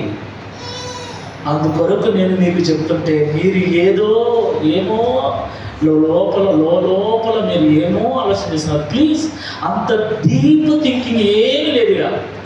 అంత డీప్గా థింక్ చేయడానికి ఏం లేదు. అందరూ మారాలి. దేవుడు చెప్తున్నాడు, అన్నీ మానుకొని అసూయ మానుకోండి. ఎవరి మీద ఎవరు అసూయ పడకండి. ఎలాంటి ద్వేషము పెట్టుకోకండి. సమస్తమైన దుష్టత్వం అంటే దానికి ఉన్న పర్యాయ పదాలు నేను రాసుకున్న: దుర్మార్గము, పగ, దుర్బుద్ధి. ఎవరి మీద పగను పెంచుకోకండి. సమస్త కపటం అంటే మోసము, వంచన మాటలు, మోసపు మాటలు వద్దు. యథార్థంగా ఉండండి. వేషధారణ వదిలేయండి. వెనకొకటి ముందరొకటి వద్దు, లోపలొకటి బయటకొకటి వద్దు. అనండి, అనిపించుకోండి. లైక్ మీ. నేను ఎంతమందికి దూరం అయ్యానో మాట్లాడటం వల్ల. నన్ను అంటారు, ఏమో తెలుసా, పాస్టర్లు అంటారు, యథార్థవంతులు లోక విరోధులన్నా. నువ్వు ఉండేది ఉన్నట్లు మాట్లాడతావు, వాళ్ళకు కోపం వస్తుంది. ఓకే, అదొక్క గుర్తున్న చాలు నాకు. నేను యథార్థవంతులని నువ్వే ఒప్పుకున్నావు. హల్లెలూయా, హల్లెలూయా. నేను చెప్పుకోవడం కాదు, నేను డామ్ డూమ్ అని నా గురించి మీరు చెప్పాలి.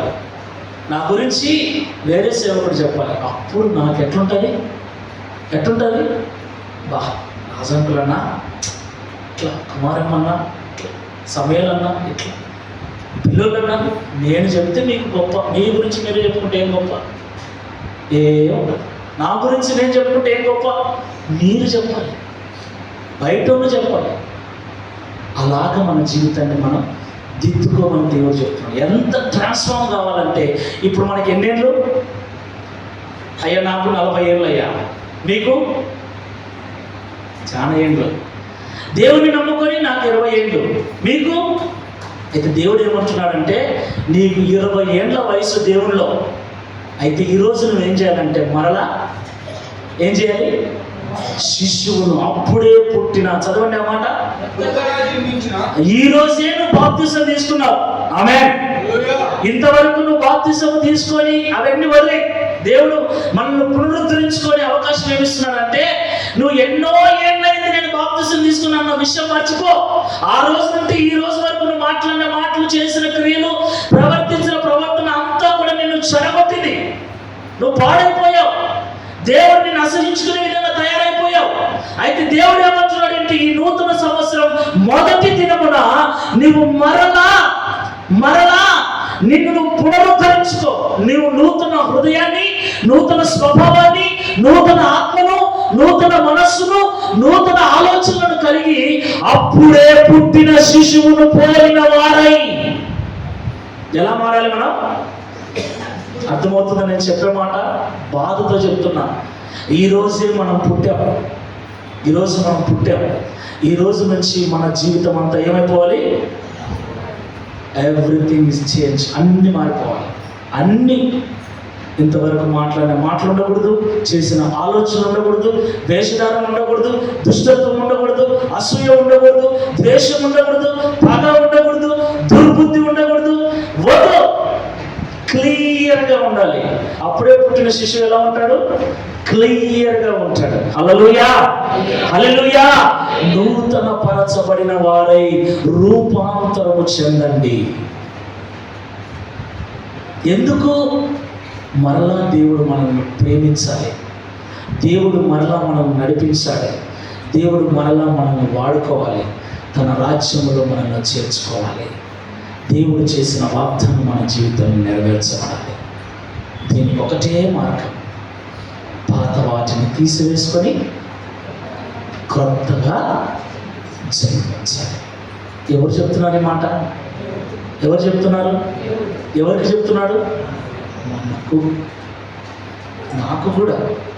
ఇంకా నేను మారవలసింది ఉంది. ఇంకా నేను సరి చేసుకోవాల్సింది ఉంది. నేను పర్ఫెక్ట్ మ్యాన్ కాదు, మీకంటే బెటర్ అనుకోవచ్చు. కానీ ఇంకా మనము చచ్చేదాకా మనము సరి చేసుకుంటూనే ఉండాలి. రూపాంతరం చెందుతూనే ఉండాలి. క్రీస్తు స్వరూప్యములోకి మారేంత వరకు. ఆమేన్, హల్లెలూయా. ఎలా? క్రీస్తు స్వరూప్యంలోకి మనం మారాలి. మనము చూసిన వాడు క్రీస్తును చూస్తున్నాను రా, దేవుని ప్రేమ నీలో చూస్తున్నాను రా, దేవుని క్షమాపణ నీలో చూస్తున్నాను రా, యేసుక్రీస్తు ప్రభు బోధ నీలో కనబడుతుంది, ఆయన ప్రేమ నీలో కనబడుతుంది, నువ్వు నిజంగా దేవుని బిడ్డ అనాలి. అంటున్నారా? ఎవరు అడగరా? నీ ఫ్రెండ్స్ అన్నాడు, మీ నాయన అన్నాడు, ఎవరు అంటున్నారు? లేదు. ఇది రోషంగా మనం తీసుకోవాల్సిన విషయం. ఇది మనము దేవుడు అంటున్న మీరు పనికిరాను చెడిపోయినారండి, మీరు బోరుకు వచ్చినారు, మిమ్మల్ని మూలన పడేస్తా అంటున్నాడు దేవుడు. ఏంటి మూలన పడేస్తావు ప్రభువా? ఇంత పెద్ద మందిరం కట్టుకున్నాం, ఇన్నేళ్ళ నుంచి వస్తున్నాం, అడపదడప కానుకలు ఇస్తున్నాం, దశభాగాలు ఇస్తున్నాం, పాస్టర్ గారికి అది ఇవి పెడుతున్నాం, ఏంది మమ్మల్ని మూలన పడేస్తావు? మీరు చెడిపోయారండి, లోకంతో కలిసిపోయారు. సో మీరు ఈరోజు పునరుద్ధరణ చెందండి, మిమ్మల్ని మీరే ట్రాన్స్ఫార్మ్ చేసుకోండి, నూతనపరచుకోండి, మనస్సు మార్చుకోండి, సరి చేసుకోండి. దేవుడు అతి కృపను అనుగ్రహించును గాక.